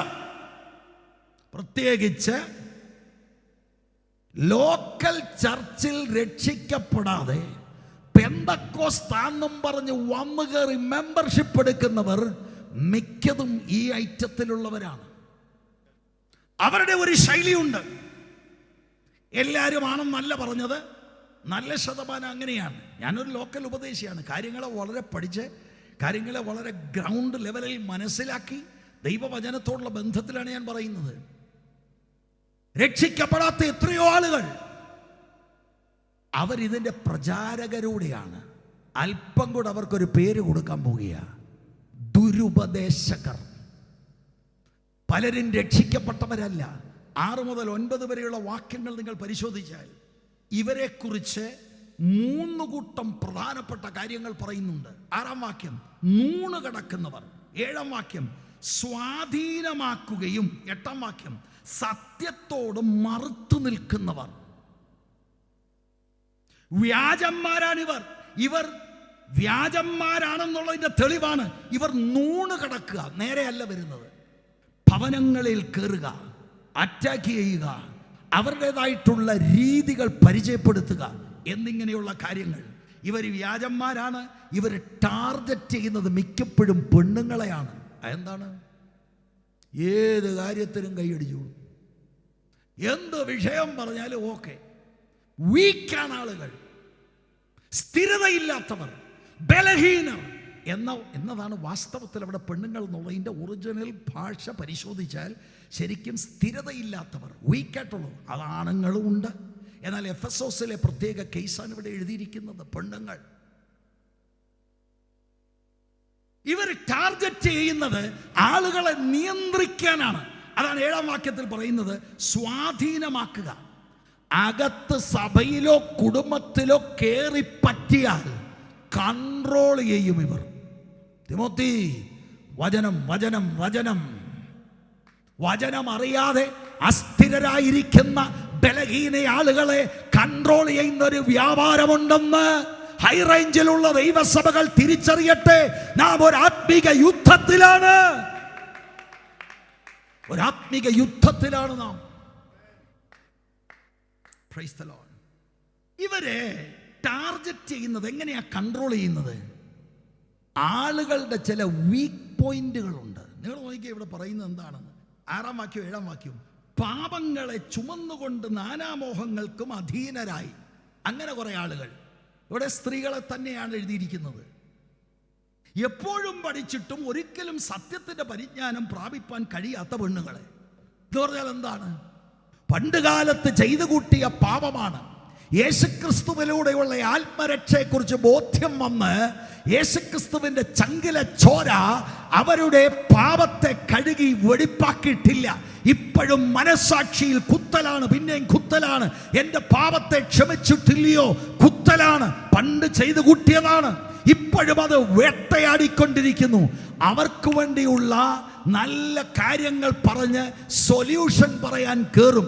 അവരുടെ വീക്ക്നെസ് കണ്ടുപിടിച്ചിട്ട് ഇവിടെ ഒരു കാര്യം, അവിടെ ഒരു കാര്യം, ഇവരിങ്ങനെ നെട്ടോട്ടമോടും. അയാൾ ഇങ്ങനെ പറയുന്നു, ഇവരിങ്ങനെ പറയുന്നു. ഉപദേശി അറിഞ്ഞു വരുന്ന പ്രവാചകനുണ്ട്, അറിയാതെ വരുന്ന പ്രവാചകനുണ്ട്. എല്ലാം സൊല്യൂഷൻ കൊടുക്കാനാണ് വരുന്നത്. എപ്പോഴും പഠിക്കുന്നു. സത്യത്തിന്റെ പരിജ്ഞാനത്തിൽ വരാത്ത പെണ്ണുങ്ങൾ അല്ലെങ്കിൽ ആണുങ്ങൾ. ഇതാണ് അന്ത്യകാലം. ഇതെല്ലാം നമ്മൾ വെച്ചോണ്ടാണ് ഇന്ന് രാത്രി ഉണർവ് വരുമെന്ന് പറയുന്നത്. എന്താ ഇതിനെ എനിക്ക് മനസ്സിലാകുന്നില്ല. അന്ത്യകാലത്ത് ദുർഘട സമയം വരും. ഓരോ കാലഘട്ടമാണ്. ഇതിൻ്റെ നടുവിൽ ജനം മാനസാന്തരപ്പെട്ട് ദൈവത്തിലേക്കും ദൈവവചനത്തിലേക്കും തിരിഞ്ഞാൽ അവിടുത്തെ നല്ല ആത്മാവിനാൽ നമ്മളെ നിറച്ച് നമ്മുടെ വ്യക്തിപരമായ ജീവിതത്തിലും സഭയിലും ഉണർവ് തരുവാൻ അവിടുന്ന് മതിയായവനാണ്. അല്ലാതെ വെച്ചുകെട്ടിൻ്റെ മണ്ടയ്ക്കൽ ഉണർവ് വരുന്നത്. പഴുപ്പകത്ത് നിന്ന് വിട്ടുമാറണം. യഥാർത്ഥ മാനസാന്തരം ഉണ്ടാകണം. ഞാൻ കഴിഞ്ഞ ദിവസം ഒരു ചെറുപ്പക്കാരനോട് ചോദിച്ചു, വിവാഹിതനാ കർത്താവായ യേശുക്രിസ്തുവിന്റെ മടങ്ങി വരവ് അല്ലെങ്കിൽ മരിച്ചാൽ കർത്താവിൻ്റെ അടുക്കൽ പോകുന്ന പ്രത്യാശയുണ്ടോ? പെന്തക്കോസ്ത് വിശ്വാസി പറഞ്ഞു, എനിക്ക് അങ്ങനെ ഒരു പ്രത്യാശയില്ല. ഇത് സമ്മതിക്കത്തില്ല പലരും. അയാൾക്ക് നിഷ്കളമായ ഒരു മനസാക്ഷിയുള്ളവർ തുറന്ന് സത്യം സംസാരിച്ചു. ഞാൻ അദ്ദേഹത്തോട് സുവിശേഷം പറഞ്ഞു. സുവിശേഷമൊക്കെ എന്നേ നമ്മുടെ ഇടയിൽ നിന്ന് പോയി. ഞാൻ അതിലേക്ക് വരാനൊരു ശ്രമമാണ്. 14-ാം വാക്യത്തിൽ യേശുക്രിസ്തുവിലുള്ള വിശ്വാസത്താൽ രക്ഷ പ്രാപിക്കുന്നത് തിരുവെഴുത്തിലൂടെയാണ്. ഇത് പറഞ്ഞു കൊടുക്കാൻ ഇന്ന് ആളില്ല. എന്നെ ഓർമ്മയിലേക്ക് ഒരു ചെറുപ്പക്കാരൻ്റെ ചരിത്രം വരികയാണ്. പെന്തക്കോസ്ത് യുവാവ് തല്ലിപ്പൊളിയായിട്ട് ജീവിക്കുന്നു, മയക്കുമരുന്നിന് അടിമയാണ്. 3 വർഷം പ്രാദേശിക സഭയിൽ അവൻ പോയിട്ടില്ല. ആരും അവനോട് ചോദ്യം ചെയ്യത്തില്ല. കാരണം ചോദ്യം ചെയ്താൽ അവൻ വയലന്റ് ആവും. 3 വർഷം ഞായറാഴ്ചകളിൽ അവൻ കിടന്നുറങ്ങിയാണ്. 3 വർഷം കഴിഞ്ഞപ്പോൾ അവന് തോന്നി സഭയിലോട്ടൊന്ന് പോകണമെന്ന്. അവിടെ ചെന്നപ്പോൾ അവരവനോട് പറഞ്ഞു കൊടുത്തു, നീ സ്നാനപ്പെട്ട നിന്റെ കെട്ടുമുട്ടുവന്ന്. അങ്ങനെ എല്ലാവരും കൂടെ കൊണ്ടവനെ സ്നാനപ്പെടുത്തി. എന്നോട് പ്രിയ സുഹൃത്ത് പറഞ്ഞു, എനിക്കൊന്നും സംഭവിച്ചില്ല, ഒരു കെട്ടും പൊട്ടിയുമില്ല. മാനസാന്തരപ്പെട്ടിട്ടില്ലല്ലോ, രക്ഷിക്കപ്പെട്ടിട്ടില്ലല്ലോ, അവസാനപ്പെട്ടു. അപ്പൊ അടുത്ത പടി എന്ന് പറയുന്നത് ആത്മാഭിഷേകം വേണം. അതിന് അങ്ങനെ ശുശ്രൂഷിക്കുന്ന ഒരു വിദഗ്ധനെ ഇറക്കി. അപ്പം പല കുട്ടികളുണ്ട്, അവരെല്ലാം എഴുന്നേറ്റ് നിന്നു, ഓരോരുത്തരുടെ മേൽ കൈവെക്കുന്നു, പലർക്കും കിട്ടുന്നു. ഈ ചെറുപ്പക്കാരൻ പറഞ്ഞു, എനിക്കും എൻ്റെ സുഹൃത്തിനും മാത്രം ഒന്നും കിട്ടുന്നില്ല. ലാസ്റ്റിൽ ഇവർക്ക് മനസ്സിലായി, എന്തെങ്കിലും പറഞ്ഞില്ലെങ്കിൽ അവിടെ നിന്ന് പോകുന്നത് സാധ്യമല്ല. എന്നിട്ട് എന്നോട് നേരിട്ട് പറഞ്ഞതാണ്, വയറയിലോട്ട് കൊണ്ട് പിടിച്ചിട്ട് തെള്ളി എന്നെ താഴെയിട്ട്, എൻ്റെ പാസ്റ്ററെ എനിക്കൊന്നും സംഭവിച്ചില്ല. അവൻ പിന്നെയും ലഹരി പദാർത്ഥം ഉപയോഗിച്ചു പോയി. ആ മനുഷ്യൻ സുവിശേഷം കേട്ടു, അവൻ്റെ ഉള്ളത്തിൽ ആത്മാവിൻ്റെ ക്രിയ നടന്നു, അവൻ രക്ഷിക്കപ്പെട്ടിന്നൊരു ദൈവ പൈതലാണ്. വിശ്വസിക്കാൻ കഴിയുമോ? ഇന്ന് രാത്രി ഞാനിത് പറഞ്ഞുകൊണ്ടിരിക്കുമ്പോൾ ഇതിനകത്ത് യഥാർത്ഥ രക്ഷയുടെ അനുഭവത്തിലേക്ക് വരാതെ ഈ പുറംപൂച്ചിൻ്റെ അനുഭവത്തിൽ നിൽക്കുകയാണെങ്കിൽ ഇന്ന് രാത്രി മടങ്ങിവോ, ദൈവവചനത്തിലേക്ക് മടങ്ങിവോ. ലോക്കൽ സഭകളിൽ ദൈവത്തിൻ്റെ മാറ്റമില്ലാത്ത വചനത്തിൻ്റെ ശുശ്രൂഷ ഉണ്ടാകട്ടെ. അയ്യോ, അതല്ലേ ശുശ്രൂഷിക്കുന്നത്. ഏതെങ്കിലും ഒരു വാക്കോ വാക്യമോ അടർത്തിയെടുത്ത് മനസ്സിൽ വരുന്നതെല്ലാം പറയുന്നത് വചന ശുശ്രൂഷ അല്ല, അത് ദൂതുമല്ല. ഇങ്ങനെ നമ്മളെ ഒരു പരുവത്തിലാക്കി അന്ത്യകാലത്ത് ദുർഘട സമയം വരുമെന്ന് നാം അറിയണം. ഭക്തിയുടെ വേഷം ധരിച്ചതിൻ്റെ ശക്തിയെ ത്യജിക്കുന്നവരായിരിക്കും. അവരെ വിട്ടൊഴിയുക. അങ്ങനെയാണ് 5-ാം വാക്യത്തിൻ്റെ 2-ാം ഭാഗം. വിട്ടൊഴിഞ്ഞില്ലേലോ, വിട്ടൊഴിഞ്ഞില്ലേൽ അവരുടെ ഇടയിൽ നിന്ന് 6 മുതൽ 9 വരെയുള്ള വാക്യത്തിൽ ഈ കൂട്ടർ കയറി വരും. ഈ കൂട്ടർ ദൈവസഭയെ മലിനമാക്കും, പ്രവാചകരായി വരും, വലിയ ഉപദേഷ്ടാക്കന്മാരായിട്ട് വരും. ഞാനൊരു കാര്യം കൂടെ പറഞ്ഞ ഭാഗം വിടാൻ പോവാ. 8-ാം വാക്യം നിങ്ങളൊന്ന് പരിശോധിച്ച് നോക്കണം. യാന്നേസും യംബ്രയേസും മോശയോട് എതിർത്ത് നിന്നതുപോലെയാണ് ഇവർ സത്യത്തോട് എതിർത്ത് നിൽക്കുന്നെന്ന് പറഞ്ഞാൽ അതിൻ്റെ അർത്ഥം എന്താണ്? യാന്നേസും യംബ്രയേസും ഫറവോന്റെ കൊട്ടാരത്തിലെ മന്ത്രവാദികളാണ്. മോശയും അഹരോനും ചെന്ന് ദൈവനിയോഗത്താൽ അത്ഭുതം കാണിക്കുന്ന ആദ്യത്തെ 3 അത്ഭുതങ്ങളെ ഇവരും കാണിച്ചു. പിന്നെ പേൻ വന്നപ്പോഴാണ് പ്രശ്നമായത്. അവരുടെ വടി ഇട്ടപ്പോഴും പാമ്പായി. അവരും വെള്ളത്തെ രക്തമാക്കി, അവരും തവളയുണ്ടാക്കി. പേന്റെ കാര്യം വന്നു. പിന്നെ മുന്നോട്ട് മന്ത്രവും ഒന്നുമില്ല. എന്ന് പറഞ്ഞാൽ എന്താ ഇതിൻ്റെ അർത്ഥം? ഈ വരുന്നവർ ചില ചെപ്പിടി വിദ്യ ചെയ്യുന്നവരായിരിക്കും. നാം കളപ്പീരിലാകും. അതാണ് തിരുവെഴുത്ത് പറയുന്നത്. അതിന് പിന്താങ്ങി പറയാൻ ഒരുപാട് കാര്യങ്ങളുണ്ട്, ഞാൻ അങ്ങോട്ട് പോകുന്നില്ല. പ്രത്യേകിച്ച് നിങ്ങൾ 13-ാം വാക്യത്തിലേക്ക് വരുമ്പോൾ അവിടെ ഒരു വാക്കുണ്ട്, മായാവികൾ എന്നൊരു വാക്ക്.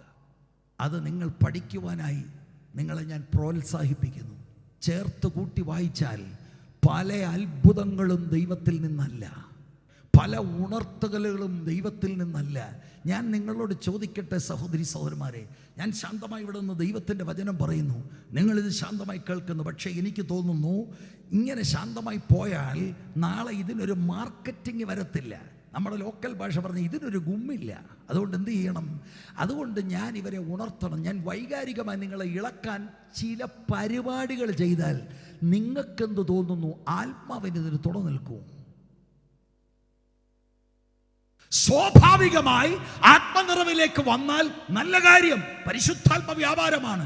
പക്ഷേ ഒരു മനുഷ്യൻ വിചാരിച്ച് വൈകാരികമായി ഇളക്കാൻ കുറെ നമ്പറുകൾ പറഞ്ഞ് വൈകാരികമായി ഇളക്കിയാൽ അതിന്റെ പിൻപിൽ നിൽക്കുന്നവനാണോ ദൈവത്തിന്റെ പരിശുദ്ധാത്മാവ്?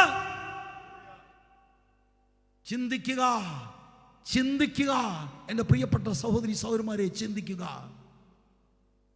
ഈ കാലഘട്ടത്തിലാണ് തിമോത്തിയോട് പൗലോസിന് പറയാനുള്ളത്, നീ വചനത്തിൽ നിലനിൽക്കണം. 14-ാമത്തെ വാക്യത്തിലേക്ക് വരാം. നമുക്ക് സമയം വളരെ കുറവായതുകൊണ്ട് ഞാനത് പെട്ടെന്ന് പറഞ്ഞു പോകാനാണ് താല്പര്യപ്പെടുന്നത്. നിങ്ങൾ നോക്കി 14-ാം വാക്യം. നീയോ, ആ വാക്ക് ഭയങ്കര കട്ടിയുള്ള വാക്കാണ്. 13-ാം വാക്യത്തിൽ ദുഷ്ടന്മാരെ കുറിച്ച് എഴുതിയിട്ടുണ്ട്. അവരിൽ നിന്ന് കോൺട്രാസ്റ്റ് ആയിട്ട് പറയാ, നീ അങ്ങനെയല്ല, നീയോ ഇന്നവരോട് പഠിച്ചു എന്ന് ഓർക്കുകയും. ആ ഇന്നവരോട് എന്ന വാക്ക് വളരെ പ്രധാനപ്പെട്ടതാണ്. ബഹുവചനത്തിൽ അത് എഴുതിയിരിക്കുന്നത്. ഇന്നവരോട് പഠിച്ചു എന്ന് ഓർക്കുകയും. 14-ാം വാക്യത്തിന്റെ അവസാന ഭാഗം തിരുവെഴുത്തുകളെ ബാല്യം മുതൽ അറിയുകയും. അപ്പൊ ബാല്യം മുതൽ ദൈവത്തിന്റെ വചനം പഠിപ്പിച്ചിട്ടുള്ളവർ തിമോത്തിക്കുണ്ട്. പൗലോസ് തന്നെ പഠിപ്പിച്ചിട്ടുണ്ട്. പക്ഷെ പൗലോസ് മാത്രമല്ല, വേദപുസ്തകം പറയുന്നു ലോയേസും യുനേക്കയും ദൈവത്തിന് മാറ്റമില്ലാത്ത വചനം പോളിനെ തിമോത്തിയെ പഠിപ്പിച്ചിട്ടുണ്ട്. ഇവിടെ ഒത്തിരി കാര്യം എനിക്ക് പറയാനുണ്ട്. നിങ്ങളുടെ മക്കൾ ദൈവവചനത്തിൽ നിൽക്കണമെങ്കിൽ ആദ്യം ദൈവത്തിൻ്റെ വചനം പഠിപ്പിക്കണം. 2 തിമോത്തിയോസിന്റെ ലേഖനം 1:5 ആ വിശ്വാസം ആദ്യം നിന്റെ വല്യമ്മ ലോയിസിലും അമ്മ യുനിക്കയിലും ഉണ്ടായിരുന്നു, നിന്നിലും ഉണ്ടെന്ന് ഞാൻ ഉറച്ചിരിക്കുന്നു. എന്താണ് അമ്മയും വല്യമ്മയും കൂടെ ചെയ്തത്? ന്യായപ്രമാണത്തിൽ പറഞ്ഞിരിക്കുന്നത് അവരനുസരിച്ചു. ന്യായപ്രമാണത്തിലെ ചില വാക്യങ്ങൾ ഞാൻ വായിക്കാൻ പോകുക. ഈ സമയത്ത് ഇങ്ങോട്ട് ശ്രദ്ധിക്കണം. ഈ യൗവനക്കാരെ കളഞ്ഞതിൻ്റെ ഏറ്റവും വലിയ ഗുരുതരമായ മിസ്റ്റേക്ക് മാതാപിതാക്കളുടേതാണ്. സൺഡേ സ്കൂൾ നല്ലതാണ്, യൂത്ത് മീറ്റിംഗ് നല്ലതാണ്, വീട്ടിലാണ് ഇത് പഠിപ്പിക്കേണ്ടത്. ഒരു തിമോത്തി ആയത് പെട്ടെന്നല്ല. പക്ഷെ കാലം മാറിപ്പോയി. നമ്മൾ ഇന്ന് ഈ ഭക്തിയുടെ വേഷം ധരിച്ച് കൈയടിക്കുന്നതെല്ലാം മകൻ ന്യൂസിലൻഡിൽ പോകണം, മോള് UK പോകണം. നമുക്കിതല്ല വിഷയം. നമ്മളെ അങ്ങനെ ധരിപ്പിച്ചിരിക്കുകയാണ്. വന്ന പ്രവാചകനും പറയുന്നത് കെട്ടുപൊട്ടും ഏപ്രിൽ മാസം 24-ാം തീയതി പറക്കുന്നത് കാണുന്നു.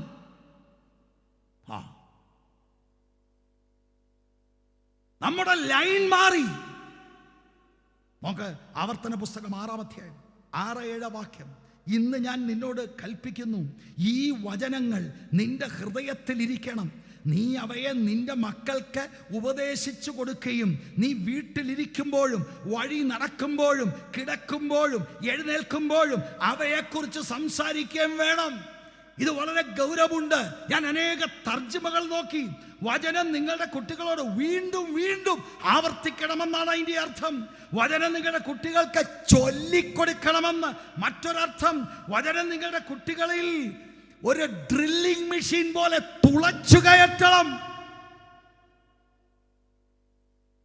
കല്ലിൻ്റെ ഓരോ സ്ലാബുകളിൽ കൊത്തി, അക്ഷരം കൊത്തി, സെന്റൻസുകൾ കൊത്തി എഴുതുന്നത് പോലെ മക്കളുടെ കഠിനപ്പെട്ട ഹൃദയത്തിനകത്ത് ആത്മാവിനാൽ ദൈവവചനം പറഞ്ഞ് എഴുതിക്കൊടുക്കണം.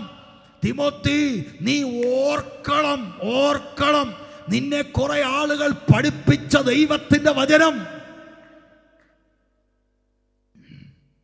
Price the Lord. ഇവിടെ ഒരു വളരെ പ്രധാനപ്പെട്ട കാര്യം നമ്മൾ ചിന്തിക്കേണ്ടതുണ്ട്. ഞങ്ങളിങ്ങനെ വാഹനത്തിൽ വന്ന സമയത്തും ഞങ്ങൾ അതിനെക്കുറിച്ച് ഒന്ന് ചിന്തിക്കുകയുണ്ടായി. ഇന്നവരോട്, അത് ബഹുവചനത്തിലാണ്. ലോയസ് ഉണ്ട്, യുനേക്കയുണ്ട്, പൗലോസുണ്ട്. പഠിച്ചു എന്ന് ഓർക്കുകയും. എന്തിനാണ് അവരെ ഓർക്കുന്നത്? എന്തിനാണ്? പഠിച്ച കാര്യം ഓർത്താ പോരെ. പഠിച്ച കാര്യം ഓർക്കണമെങ്കിൽ പഠിപ്പിച്ചവർ ഇത് പഠിപ്പിച്ചപ്പോൾ മാതൃകയായി ജീവിച്ചവരായിരിക്കണം. മനസ്സിലാക്കണം ഈ മർമ്മം. Price the Lord. മാതാപിതാക്കൾ ഒരധ്യായം വായിക്കാൻ പറയല്ല, ഇന്ന ദൈവത്തിന്റെ വചനപ്രകാരം ഞാൻ ആ കൈക്കൂലി കൊടുക്കുന്നില്ല, ഇന്ന വചനത്തിന്റെ അടിസ്ഥാനത്തിൽ ഞാൻ ആ കള്ളമ വ്യാജം പറയത്തില്ല, ഇന്ന വാക്യത്തിന്റെ അടിസ്ഥാനത്തിൽ ഞാൻ സഭയിൽ മിണ്ടാതെ ഇരിക്കും, ഇന്ന വചനത്തിന്റെ അടിസ്ഥാനത്തിൽ എന്റെ പാസ്റ്റർക്കെതിരെ ഞാൻ പറയത്തില്ല. ഇത് ആ കുഞ്ഞിന്റെ ഹൃദയത്തിലേക്ക് ഡ്രില്ല് ചെയ്ത് കയറുകയാണ്. അല്ലാതെ വാക്യം കാണിച്ചു കൊടുത്തേച്ച് അപ്പനും അമ്മയും തോന്നിയതുപോലെ ജീവിച്ചാൽ ഒരു കുഞ്ഞിന്റെ ഹൃദയത്തിൽ കയറത്തില്ല. ഇന്നവരോട് പഠിച്ചു എന്ന് നീ ഓർക്കണം. Price the Lord. അവർ ദൈവത്തിന്റെ വചനമാണ് പഠിപ്പിച്ചത്. ബാല്യം മുതൽ അറിയുകയും. അങ്ങനെയാണ്, ബാല്യം മുതൽ പഠിപ്പിച്ചു. ഞാൻ ആവർത്തന പുസ്തകം 6-ാം അധ്യായത്തിന്റെ 6-7 വാക്യങ്ങൾ വായിച്ചു കേൾപ്പിച്ചു.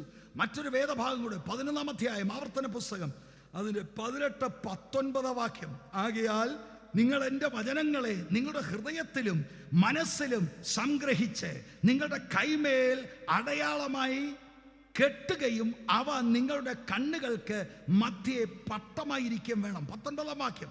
വീട്ടിലിരിക്കുമ്പോഴും വഴി നടക്കുമ്പോഴും കിടക്കുമ്പോഴും എഴുന്നേൽക്കുമ്പോഴും നിങ്ങൾ അവയെക്കുറിച്ച് സംസാരിച്ചുകൊണ്ട് നിങ്ങളുടെ മക്കൾക്ക് അവയെ ഉപദേശിച്ചു കൊടുക്കാം.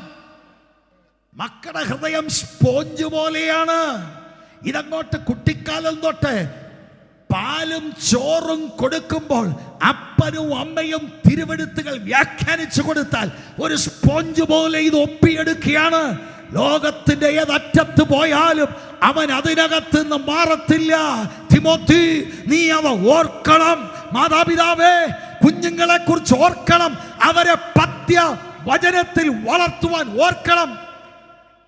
നമ്മൾ മാറി. നമുക്ക് സൺഡേ സ്കൂളിൽ ട്രോഫി കിട്ടണം. ട്രോഫി കിട്ടുന്ന എത്ര എണ്ണം ട്രോഫി കൊണ്ട് നരകത്തിൽ പോകും നിങ്ങൾക്കറിയാമോ? ട്രോഫി കിട്ടിയത് രക്ഷിക്കപ്പെട്ടതിൻ്റെ അടയാളമല്ല. ഏതെങ്കിലും കാര്യത്തിൽ നമ്പർ 1 ആയിട്ട് വന്നതൊന്നും ആന്തരികമായി വന്ന മാറ്റത്തിൻ്റെ അടയാളമല്ല. പ്രിയപ്പെട്ടവരെ, ഇതാണ് ഭക്തിയുടെ വേഷം ധരിക്കുക. എല്ലാ നിലയിലും കുഴഞ്ഞു കിടക്കുന്ന സാഹചര്യത്തിൽ പൗലോസ് തിമോത്തിയോട് പറയുക, നിനക്കൊരു പൈതൃകമുണ്ട്. അപ്പൻ യവനായ ആളായിരുന്നു.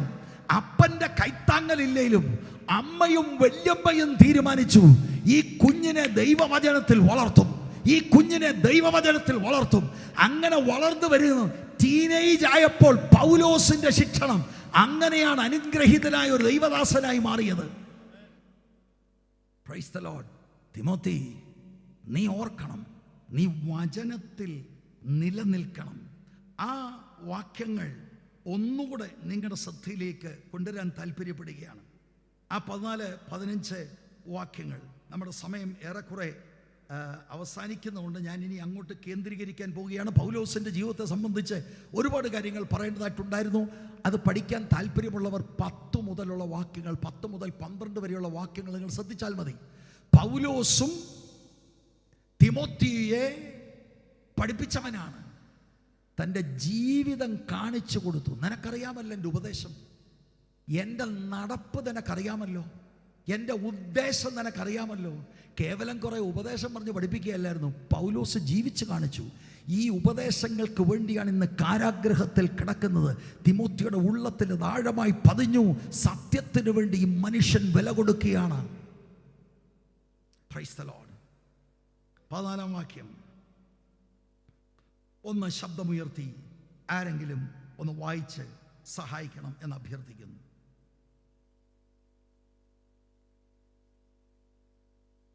ഓക്കെ. നീയോ ഇന്നവരോട് പഠിച്ചു എന്ന് ഓർക്കുകയും, അടുത്തത്, ക്രിസ്തുവേശുവിങ്കലുള്ള വിശ്വാസത്താൽ നിന്നെ രക്ഷയ്ക്ക് ജ്ഞാനിയാക്കുവാൻ മതിയായ തിരുവെഴുത്തുകളെ ബാല്യം മുതൽ അറിയുകയും ചെയ്തു. ആ പഠിപ്പിച്ച ബാല്യം മുതൽ അറിഞ്ഞ ആ സത്യങ്ങളിൽ നിൽക്കണം, ആ വചനത്തിൽ നിൽക്കണം.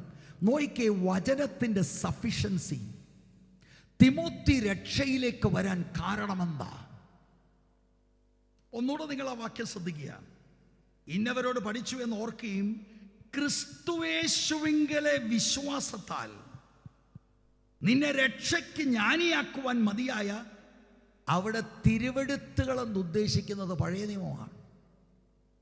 എന്നാൽ 16-ാം വാക്യത്തിൽ എല്ലാ തിരുവെഴുത്തും എന്ന് പറയുന്നത് പഴയ നിയമവും പുതിയ നിയമവും കൂടെ ഉൾപ്പെടെയുള്ള ഒരു പ്രയോഗമാണ്. പഴയ നിയമത്തിലൂടെ ക്രിസ്തുവിനെ അറിയുവാൻ സാധിക്കുമോ? അങ്ങനെയല്ല ഇവിടെ എഴുതിയിരിക്കുന്നത്. അങ്ങനെയാണ് ഇവിടെ എഴുതിയിരിക്കുന്നത്. ക്രിസ്തുവേശുവിങ്കലുള്ള വിശ്വാസത്താൽ നിന്നെ രക്ഷയ്ക്ക് ജ്ഞാനിയാക്കുവാൻ ഒരു ജ്ഞാനം ദൈവത്തിൻ്റെ വചനത്തിലൂടെ കിട്ടും. അത് ക്രിസ്തുവിങ്കലേക്ക് എന്നെ മൂവ് ചെയ്യും. ക്രിസ്തുവിലുള്ള വിശ്വാസത്താൽ മാത്രമേ രക്ഷപ്പെടുന്നുള്ളൂ. ഫരീസയന്മാർക്ക് ആഴമേറിയ പാണ്ഡിത്യം ദൈവവചനത്തിൽ ഉണ്ടായിരുന്നു. പക്ഷെ കർത്താവ് തന്നെ പറയുന്നു, നിങ്ങൾ തിരുവെഴുത്തുകളെ ശോധന ചെയ്യുന്നു, നിത്യജീവൻ അതിലുണ്ട് എന്നാണ് നിങ്ങൾ ചിന്തിക്കുന്നത്, പക്ഷെ നിങ്ങൾ എൻ്റെ അടുക്കൽ വരുന്നില്ല. ആഴമേറിയ പാണ്ഡിത്യമുള്ളവർക്കും നിത്യജീവനില്ലായിരുന്നു. യേശുക്രിസ്തുവിങ്കലെ വിശ്വാസത്താലാണ് നിത്യജീവൻ, ആത്മരക്ഷ. പഴയ നിയമം എങ്ങനെയാണ് സഹായിക്കുന്നത്? മനുഷ്യനെ ദൈവം അവിടുത്തെ സ്വന്തം സാദൃശ്യത്തിലും സ്വരൂപത്തിലും സൃഷ്ടിച്ചു. മനുഷ്യൻ പാപം ചെയ്തു, ദൈവവുമായി അകന്നുപോയി. ദൈവം കാലാകാലങ്ങളിൽ പ്രവർത്തിച്ചു, യാഗങ്ങളൊക്കെ അവർ നടത്തി. ദൈവത്തിൻ്റെ ഉടമ്പടിയിൽ നിൽക്കുന്ന ജനം യാഗങ്ങൾ നടത്തി. പക്ഷേ ആ യാഗങ്ങളിൽ മാത്രമല്ലായിരുന്നു വിടുതൽ. ആ യാഗങ്ങളെല്ലാം ചൂണ്ടിക്കാണിക്കുന്നത് ഏറ്റവും പരമപ്രധാനമായി വരുന്ന ആ വലിയ യാഗം യേശുക്രിസ്തുവിൻ്റെ യാഗത്തിലേക്കായിരുന്നു. അന്ന് അവർ വിശ്വാസത്താൽ വരാൻ പോകുന്ന യാഗത്തെ വിശ്വാസത്താൽ കണ്ട് ആത്മരക്ഷ ഏറ്റെടുത്തു. ഉൽപ്പത്തി പുസ്തകം 15:6 അബ്രഹാം വിശ്വാസത്താൽ നീതീകരിച്ചു എന്ന് ദൈവത്തിന്റെ വചനം പറയുന്നു. റോമാലേഖനം 4-ാം അധ്യായം 5-ാം വാക്യത്തിൽ ഈ വിഷയം എടുത്തുകൊണ്ട് പൗലോസ് പറയാണ്, അഭക്തരെ ദൈവം നീതീകരിക്കുന്നു വിശ്വാസത്താൽ. പഴയ നിയമത്തിലാകട്ടെ പുതിയ നിയമത്തിലാകട്ടെ ഒരുവൻ രക്ഷപ്പെടുന്നത് വിശ്വാസത്താലാ. വിശ്വാസത്താൽ രക്ഷിക്കപ്പെട്ടവന് അനുദിനം അവന്റെ ജീവിതത്തിൽ രൂപാന്തരം വന്നുകൊണ്ടേയിരിക്കണം. വിശ്വാസത്താൽ നീതീകരിക്കപ്പെടുന്നു എന്നുള്ളത് റൂട്ടാണെങ്കിൽ ഫ്രൂട്ട് എന്ന് പറയുന്നത് വിശുദ്ധീകരണമാണ്. Price the Lord. ഇന്നലത്തെ പോലെ സംസാരിക്കുന്നു, ഇന്നലത്തെ പോലെ തല്ലിപ്പൊളിയായിട്ട് നടക്കുന്നു. ഞാൻ എന്നിട്ട് പറയുന്നു ഞാൻ വിശ്വാസത്താൽ നീതീകരിക്കപ്പെട്ടിരിക്കുന്നു എന്ന് പറഞ്ഞാൽ യാതൊരു അർത്ഥവും അതിനില്ല. രക്ഷിക്കപ്പെട്ടെങ്കിൽ ജീവിതത്തിൽ അത് കാണണം. Price the Lord. പഴയ നിയമത്തിലെ ദൈവത്തിന്റെ ധാർമ്മിക നിയമങ്ങൾ, ദൈവത്തിന്റെ വിശുദ്ധിയുടെ ആഴം ഒറ്റ മനുഷ്യനും ഇത് ഭൂമിയിൽ ചെയ്യാനൊക്കത്തില്ല. ഇതെല്ലാം കൂടെ ചെയ്ത് ദൈവസന്നിധിയിൽ നീതീകരിക്കപ്പെടാൻ കഴിയത്തില്ലെന്ന് മനുഷ്യന് ബോധ്യം വരാനാണ് മനുഷ്യന് ഈ ദൈവത്തിന്റെ സ്റ്റാൻഡേർഡ് കൊടുത്തിരിക്കുന്നത്. മനുഷ്യന് മനസ്സിലാക്കണം, എനിക്കിത് ചെയ്ത് ദൈവ മുൻപാകെ നീതീകരിക്കപ്പെടാൻ സാധ്യമല്ലാത്തത് കൊണ്ട് എനിക്കൊരു രക്ഷകനെ ആവശ്യമാണ്. ഇത് കർത്താവിങ്കലേക്കുള്ള ചൂണ്ടുപലകയാണ്. ക്രിസ്തുവിലുള്ള വിശ്വാസത്താൽ രക്ഷപ്പെടാൻ ഇത് നയിക്കുന്നു. നീയോ ഇന്നവരോട് പഠിച്ച് എന്ന് ഓർക്കുകയും ക്രിസ്തുയേശുവിങ്കൽ ഉള്ള വിശ്വാസത്താൽ നിന്നെ രക്ഷയ്ക്ക് ജ്ഞാനിയാക്കുവാൻ മതിയായ തിരുവെഴുത്തുകളെ ബാല്യം മുതൽ അറിയുകയും ചെയ്യുന്നത് കൊണ്ട്. 5-ാം വാക്യം, നീ പഠിച്ചും നിശ്ചയം പ്രാപിച്ചു. എന്താ ഇതിന്റെ അർത്ഥം? പഠിപ്പിച്ചവര് മാതൃക കാണിച്ചു, പഠിച്ചത് തിരുവെഴുത്താണ്, അതിൻ്റെ കൺവിക്ഷൻ തൻ്റെ ഹൃദയത്തിലുണ്ട്, നിശ്ചയമുണ്ട്. അടിസ്ഥാനപരമായി പല കാര്യങ്ങൾക്കും നിശ്ചയം പ്രാപിച്ചിരിക്കുക എന്ന് പറഞ്ഞാൽ അതിന് കോംപ്രമൈസ് ഇല്ല. അടിസ്ഥാന ഉപദേശങ്ങൾ പോലും നമ്മുടെ എത്രയോ ആളുകൾക്ക് അറിയില്ല പ്രിയരെ. യേശുക്രിസ്തുവിലെ വിശ്വാസത്താൽ രക്ഷയെന്നുള്ളത് എത്രയോ പേർക്ക് അറിയില്ല. ഞാനൊരിക്കൽ ഒരു യൂത്ത് മീറ്റിംഗ് നടക്കുകയാണ്. യൂത്ത് മീറ്റിംഗ് നടക്കുമ്പോൾ ഞാൻ ഓർത്തൊരു ഇൻ്ററാക്ഷൻ കൂടെ ആകട്ടെ. ഏറ്റവും മുന്നിലിരിക്കുന്ന പയ്യനോട് ഞാൻ ചോദിച്ചു, ഇവിടെ യേശു എന്തിനാണ് വന്നേ? അപ്പോൾ അവനെ സംബന്ധിച്ചോളം അവന് അങ്ങനെ സംസാരിച്ചു കൊണ്ടിരിക്കുമ്പോൾ തന്നെ മറുപടി വന്നു, നമ്മുടെ പാപങ്ങൾക്ക് വേണ്ടിയാണ് യേശു വന്നത്, പാപങ്ങളുടെ പരിഹാരത്തിന് വേണ്ടിയാണ് വന്നത്. അപ്പം ഞാൻ തിരിച്ചൊരു ചോദ്യം ചോദിച്ചു, എടാ 2000 വർഷമായില്ലേടാ യേശു മരിച്ചിട്ട്, നമ്മുടെ പാവം എങ്ങനെയാടാ പോകുന്നേ?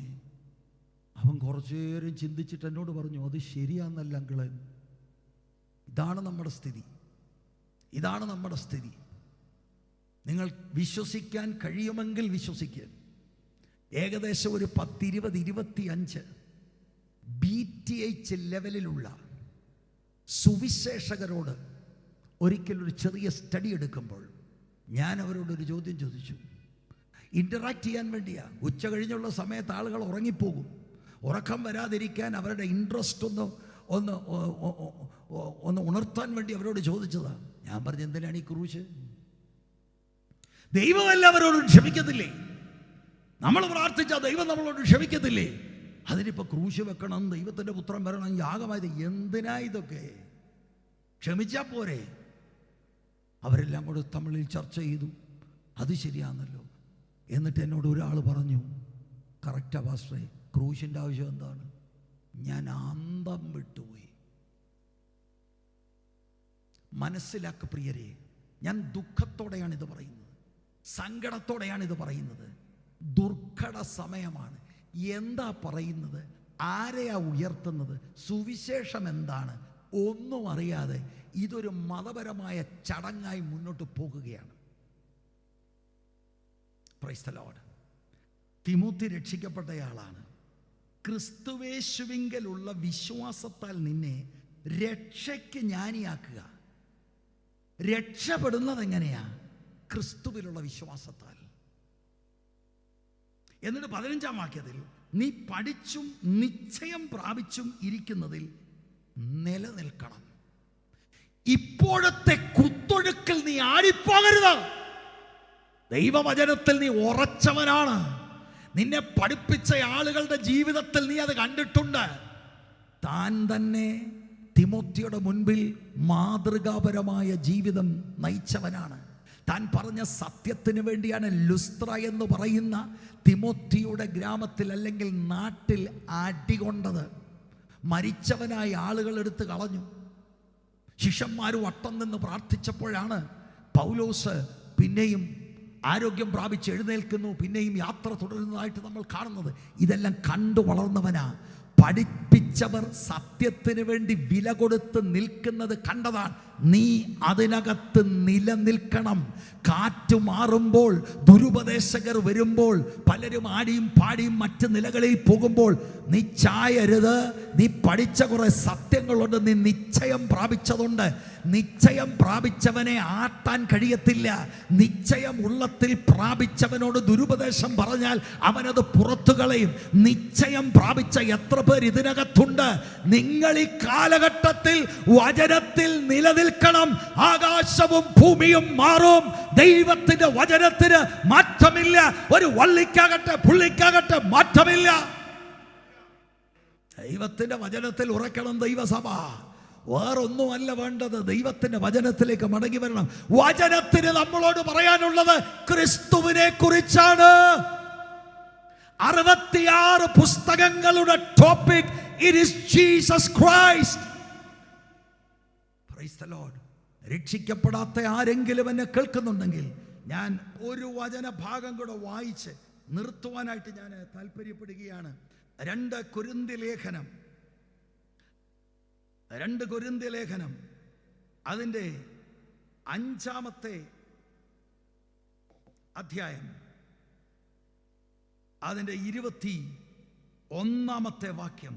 രക്ഷിക്കപ്പെടാത്ത ആരെങ്കിലും എന്നെ കേൾക്കുന്നുണ്ടെങ്കിൽ തിരുവെഴുത്തുകൾ ക്രിസ്തുവിനെ കുറിച്ച് പറയുന്നത് ശ്രദ്ധിക്കുക. പാപം നിർത്തണം. പാപമറിയാത്ത മനുഷ്യരോ? അതാരാണ്? എല്ലാവരും മറുപടി പറയാതെ കർത്താവായ യേശു ക്രിസ്തുവാണ്. നിങ്ങളുടെ മറുപടി കറക്റ്റാണ്. പാപം അറിയാത്തവനെ നാം അവനിൽ ദൈവത്തിന്റെ നീതി ആകേണ്ടതിന് അവൻ നമുക്ക് വേണ്ടി പാപമാക്കി. ഈ വാക്യം എന്നെ പിടിച്ചു കുലുക്കിയ വാക്യമാണ്. എന്താണ് കാൽവരി ക്രൂശിൽ നടക്കുന്നത്? ഈ തിരുവെഴുത്തും നമ്മളോട് പറയുന്നത് ക്രിസ്തുവിലൂടെയുള്ള ആത്മരക്ഷയാണ്. ക്രിസ്തു എന്ന വ്യക്തിയിലുള്ള വിശ്വാസത്താൽ മാത്രമേ ആത്മരക്ഷ നടക്കൂ. 15 കോപ്പി ബൈബിള് വീട്ടിൽ ഇരുന്നാൽ രക്ഷിക്കപ്പെടണമെന്നില്ല. സ്നാനപ്പെട്ട രക്ഷിക്കപ്പെടണമെന്നില്ല. മാനസാന്തരപ്പെട്ട് ക്രിസ്തുവിൽ അർപ്പിക്കുന്ന ആശ്രയം എന്ന് പറഞ്ഞാൽ എന്താണ്? അതാണ് ഞാനിവിടെ പറയാൻ പോകുന്നത്. ശ്രദ്ധിച്ച് കേൾക്കണം ഈ സമയത്ത്. പാപമറിയാത്ത യേശുക്രിസ്തുവിനെ പാപം ആക്കിയെന്നാണ് അവിടെ പറയുന്നത്. പിതാവാം ദൈവം പാപമാക്കി. ശ്രദ്ധിച്ച് കേൾക്കണം, വേദശാസ്ത്രം പാപിയാക്കിയെന്നല്ല, അത് ദുരുപദേശമാണ്. പാപമാക്കി. എന്താണ് ഇതിൻ്റെ അർത്ഥം? പെട്ടെന്ന് വായിക്കാമെങ്കിൽ യെശയ്യാ പ്രവചനം 53-ാം അധ്യായം 6-ാം വാക്യം.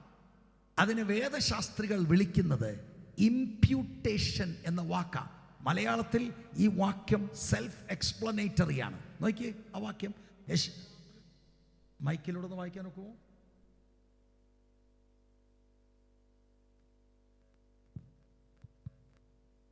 ശ്രദ്ധിച്ച് കേൾക്കുക. നാം എല്ലാവരും ആടുകളെ പോലെ തെറ്റിപ്പോയിരുന്നു. നാം ഓരോരുത്തരും താൻ താന്റെ വഴിക്ക് തിരിഞ്ഞിരുന്നു. എന്നാൽ യഹോവ നമ്മുടെ എല്ലാവരുടെയും അകൃത്യം അവന്റെ മേൽ ചുമത്തി. അതാണ് പോൾ ഇവിടെ പറയുന്നത്. പഴയ നിയമത്തിൽ കണ്ടോ സൂചന ക്രിസ്തുവിങ്കലേക്ക്? എന്താ ഇതിൻ്റെ അർത്ഥം? ശ്രദ്ധിച്ച് കേൾക്കണം. എൻ്റെയും നിങ്ങളുടെയും പാപം ക്ഷമിക്കപ്പെടണമെങ്കിൽ നമുക്ക് നന്നായി ജീവിക്കാൻ സ്വതവേ കഴിയില്ല. നമ്മുടെ നല്ല പ്രവൃത്തികൾ കൊണ്ട് സ്വർഗത്തിൽ ആരും പോകുകയില്ല. ആത്മരക്ഷയ്ക്ക് വേണ്ടി ദൈവം തമ്പുരാൻ ചെയ്തത്, ദൈവത്തിൻ്റെ ഏകജാതനായ പുത്രനെ താണ ഭൂമിയിലേക്ക് ദൈവം അയച്ച് നമ്മുടെ പാപങ്ങൾ, ശ്രദ്ധിച്ച് കേൾക്കണം, കർത്താവ് ചെയ്തതായി കണക്കിട്ടു. വിശ്വസിക്കാൻ കഴിയുമോ? പാപമറിയാത്തവനെ പാപമാക്കി. നാം ചിന്തിച്ചതും ചെയ്തതും പ്രവർത്തിച്ചതുമായ സകല കാര്യവും പാപം ഒരിക്കൽ പോലും ചിന്തിക്കാത്ത ദൈവത്തിൻ്റെ പുത്രൻ്റെ മേലിട്ടു എന്ന് പറഞ്ഞാൽ എൻ്റെ ജീവിതം അവിടുന്ന് ജീവിച്ചതായി കണക്കിട്ടു. അങ്ങനെ വന്നപ്പോൾ പ്രശ്നം, എനിക്ക് കിട്ടേണ്ട ആ പാപത്തിൻ്റെ ശമ്പളം, ശിക്ഷ, ദൈവത്തിൻ്റെ ക്രോധം ദൈവത്തിൻ്റെ പുത്രൻ്റെ മേലിട്ടു. അതാണ് 4-ാമത്തെ മൊഴി ക്രൂശിൽ കിടന്നുകൊണ്ട് പറയുന്നത്, എൻ്റെ ദൈവമേ, എൻ്റെ ദൈവമേ, അങ്ങനെ കൈവിട്ടതെന്ത്? എന്നെയായിരുന്നു കൈവിടേണ്ടത്, നിങ്ങളെയായിരുന്നു കൈവിടേണ്ടത്. അതിന് നമ്മുടെ പാപം കർത്താവിൻ്റെ മേൽ ചുമത്തി. ഇത് സത്യം അറിഞ്ഞിട്ട് എൻ്റെ നിത്യതയ്ക്കായി ഞാനൊരു ദൈവ പൈതലാകാൻ ഇതിൽ വിശ്വസിച്ചാൽ, ഈ ക്രിയയിൽ വിശ്വസിച്ചാൽ, കർത്താവിൻ്റെ പകരക്കാരനായി എനിക്ക് വേണ്ടിയുള്ള യാഗത്തിൽ വിശ്വസിക്കുന്ന മാത്രയിൽ പാപക്ഷമ എന്നെ ദൈവം നീതീകരിക്കുകയാണ്. അല്ലാതെ പെന്തിക്കോസിൽ ചേർന്നാൽ നീതീകരിക്കത്തില്ല, രജിസ്റ്റർ ബുക്കിൽ പേരുണ്ട് നീതീകരിക്കത്തില്ല, ദശാംശം കൊടുത്താൽ നീതീകരിക്കത്തില്ല. വിശ്വാസത്താലാണ് നീതീകരണം. ഇത് സുവിശേഷത്തിൻ്റെ പകുതിയാകട്ടോ. സുവിശേഷത്തിൻ്റെ ബാക്കി എന്താണെന്നറിയാമോ? യേശുക്രിസ്തുവിൻ്റെ 33.5 തിരുവയസ്സിലെ നീതി എന്ന് പറഞ്ഞാൽ അവിടുന്ന് ഒരു പാവവും ചെയ്തിട്ടില്ല. മനുഷ്യനായി ആത്മനിറവിൽ സകല ന്യായപ്രമാണവും അനുസരിച്ചു. അത് എനിക്ക് കണക്കിടും. ഞാൻ യേശുവിൻ്റെ ജീവിതം ജീവിച്ചതായി കണക്കിടുന്നു. അതാണ് സുവിശേഷം. എൻ്റെ പാപം കർത്താവിൻ്റെ മേൽ, കർത്താവിൻ്റെ നീതി എൻ്റെ മേൽ. ഇതെപ്പോഴാണ് നടന്നത്? ഞാൻ ഈ സത്യം അറിഞ്ഞ് വിശ്വസിച്ച മാത്രയിൽ ഇങ്ങനെ രക്ഷിക്കപ്പെട്ടവർ എത്ര ഉണ്ട് നമ്മുടെ സമൂഹത്തിൽ? ഒരുപാട് ആളുകൾ ചിന്തിക്കുന്നത് സ്നാനത്തിലാണ് ആത്മരക്ഷയെന്ന. അല്ല പ്രിയരെ, രക്ഷിക്കപ്പെട്ടവരാണ് സ്നാനപ്പെടേണ്ടത്. ഇങ്ങനെ പറയുമ്പോൾ ആളുകൾക്കൊക്കെ വലിയ കൺഫ്യൂഷനാണ്. ചർച്ച് ഓഫ് ഗോഡിൻ്റെയോ IPCയുടെയോ അസംബ്ലീസ് ഓഫ് ഗോഡിൻ്റെയോ കോൺസ്റ്റിറ്റ്യൂഷൻ എടുത്ത് നോക്കണം, സത്യം അവിടെ എഴുതിയിട്ടുണ്ട്. വിശ്വസിക്കുകയും സ്നാനമേൽക്കുകയും ചെയ്യുന്നവനാണ് രക്ഷിക്കപ്പെടുന്നത്. വിശ്വസിക്കാത്തവൻ ശിക്ഷാവിധിയിൽ അകപ്പെടും. ഇന്ന് രാത്രി എന്നെ കേട്ടുകൊണ്ടിരിക്കുന്ന ദൈവത്തിൻ്റെ പൈതലേ, കാലഘട്ടം മോശമാണ്, കാലഘട്ടം വല്ലാത്തതാണ്. അന്ത്യകാലത്ത് ദുർഘട സമയം വരും. എല്ലാ ധാർമ്മിക മൂല്യങ്ങളും കൈവിട്ടുപോയി. ഒരുപാട് ദുർപ്രചരണം നടത്തുന്നവർ രംഗത്ത് വന്നു. വെറുതെ ആളുകളെ ഇളക്കുന്നു, കുറെ ചെപ്പിടി വിദ്യകളും ചെയ്യുന്നു. അങ്ങനെ പോകുന്ന സമയത്ത് തിമോത്തി മോനെ, നീ വചനം വിടരുത്, നീ വചനം വിടരുത്. അത് ഇന്നും ഇന്നലെയുമല്ല, കുട്ടിക്കാലം തൊട്ട് നിന്റെ അമ്മയും വല്യമ്മയും നിന്നെ ട്രെയിൻ ചെയ്തിട്ടുണ്ട്. പിൻകാലങ്ങളിൽ ഞാൻ നിന്നെ ട്രെയിൻ ചെയ്തു. നീ എൻ്റെ ജീവിതം നീ കണ്ടതാണ്, നീ അവരുടെ ജീവിതം നീ കണ്ടതാണ്. നിന്നെ രക്ഷയ്ക്ക് ജ്ഞാനിയാക്കുന്ന, ക്രിസ്തുവിലുള്ള വിശ്വാസം തരുന്ന ദൈവത്തിൻ്റെ വചനമാണ്. Price the Lord. നീ അത് പഠിച്ചവനാണ്, നീ നിശ്ചയം പ്രാപിച്ചിട്ടുണ്ട്, അതിൽ നിന്ന് പിന്മാറാൻ പാടില്ല. എൻ്റെ വാക്കുകളോട് നിർത്തുമ്പോൾ നിങ്ങൾ കണ്ണടച്ച് തല വണക്കണ്ട. ഞാൻ ഇന്ന് രാത്രി നിങ്ങളോട് ചോദിക്കുക, ഇതുവരെ നിങ്ങൾ രക്ഷിക്കപ്പെട്ടിട്ടില്ലെങ്കിൽ ഇന്ന് രാത്രിയിൽ കാൽവറി ക്രൂശിൽ എനിക്ക് വേണ്ടി പിടഞ്ഞു മരിക്കുന്ന അരുമനാഥനായ കർത്താവിൻ്റെ മേൽ എൻ്റെ പാപം ഇട്ടെന്നോ നിങ്ങൾക്ക് വിശ്വസിക്കാൻ കഴിയുമോ? ഈ വാക്യം പുസ്തകത്തിൽ ഇല്ലായിരുന്നെങ്കിൽ എനിക്ക് വിശ്വസിക്കാൻ പാടായിരുന്നു. പാപം അറിയാത്തവൻ എൻ്റെ പാപം ചുമന്നു. എനിക്ക് കിട്ടേണ്ട ശിക്ഷ അവിടുന്ന് എടുത്തു. എൻ്റെ പ്രിയരെ, വീട്ടിൽ ചെന്ന് വായിച്ചോണം. 1 യോഹന്നാൻ 4:9-10. അവിടുന്ന് നമ്മളോടുള്ള സ്നേഹം കാണിച്ചത് ഈ പ്രായച്ചിത്ത ബലിയിലാണ്. പ്രായച്ചിത്തം എന്ന് പറഞ്ഞാൽ ദൈവത്തിൻ്റെ ക്രോധത്തിൻ്റെ മട്ട യേശു കുടിച്ചു.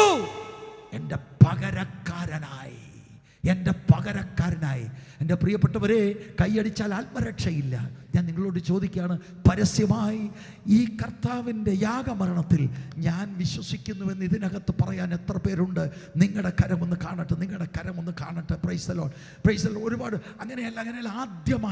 ആദ്യമായിട്ട് ഞാനൊരു പാപിയാണെന്ന് എനിക്ക് ബോധ്യമുണ്ട്, പാപിയാണെന്നൊരു ബോധ്യമുണ്ട്. ഇന്ന് രാത്രി ഞാൻ വിശ്വസിക്കാൻ തയ്യാറാണ്. കാൽവരി ക്രൂശിൽ എനിക്ക് വേണ്ടി യാഗമായി തീർന്ന കർത്താവിൽ ഞാൻ വിശ്വസിക്കുന്നു.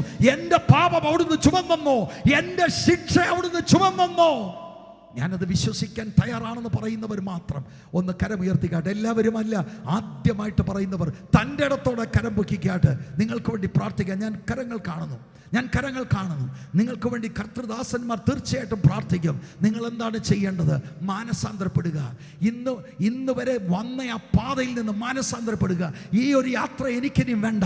എനിക്കൊരു ദൈവ പൈതലായി ജീവിക്കണം. അവനെ കൈക്കൊണ്ടവൻ്റെ നാമത്തിൽ വിശ്വസിക്കുന്ന ഏവർക്കും ദൈവ മക്കളായി തീരുവാൻ അവൻ അധികാരം കൊടുത്തെന്നാണ് ദൈവത്തിൻ്റെ വചനം പറയുന്നത്. കെടാത്ത ബീജമാകുന്ന ദൈവത്തിൻ്റെ വചനത്താൽ നിങ്ങൾ വീണ്ടും ജനിക്കുകയാണ്. എല്ലാ കണ്ണുവിനെ അടച്ചാട്ടെ, എല്ലാവരും പ്രാർത്ഥിച്ചാട്ടെ. ചിലരുടെ കൈയൊക്കെ ഉയർന്നു. നിങ്ങളിൽ മറ്റു ചിലർക്ക് കൈ ഉയർത്തണമെന്ന് ആഗ്രഹമുണ്ട്. പക്ഷേ നിങ്ങൾക്ക് നിങ്ങളുടെ ഉള്ളത്തിൽ പരസ്യമായിട്ട് ചെയ്യാൻ നിങ്ങൾക്ക് ആഗ്രഹമില്ല. എനിക്ക് നിങ്ങളോട് പറയാനുള്ളത്, കാൽവരി ക്രൂശിലേക്ക് നോക്ക്. Praise the Lord. തിമോത്തിയെ ആത്മരക്ഷയിലേക്ക് കൊണ്ടുവന്നത് തിരുവെഴുത്താണ്. തിരുവെഴുത്തിലെ സത്യമാണ് യേശുക്രിസ്തുവിൽ വിശ്വസിക്കാൻ തിമോത്തിക്കിടയായി തീർന്നത്. അത് മാത്രമല്ല, ഒരു ദൈവ പൈതലിനെ ആത്മീകമായി വളർത്തുന്ന ദൈവത്തിൻ്റെ വചനം. അതാണ് 16-17 വാക്യങ്ങളിൽ പറയുന്നത്. അതിൽ നീ നിലനിൽക്കണം. കാലഘട്ടം എങ്ങനെ തിരിഞ്ഞു മറിഞ്ഞു പോയാലും അതിനൊത്തമല്ല. ഇതെല്ലാം പുസ്തകത്തിലുണ്ടോ എന്ന് ചെക്ക് ചെയ്ത് ദൈവത്തിൻ്റെ വചനത്തിൽ നിന്ന് നിൽക്കണം. കണ്ണുകളടച്ചാട്ടെ. കർത്തൃദാസന്മാർ മുന്നോട്ട് കടന്നു വന്ന് നിങ്ങളെ സമർപ്പണ പ്രാർത്ഥനയിലേക്ക് തീർച്ചയായിട്ടും നടത്തും കർത്താവ്. ഈ വചനങ്ങളാൽ ദൈവം ധാരാളമായിട്ട് നിങ്ങളെ അനുഗ്രഹിക്കും.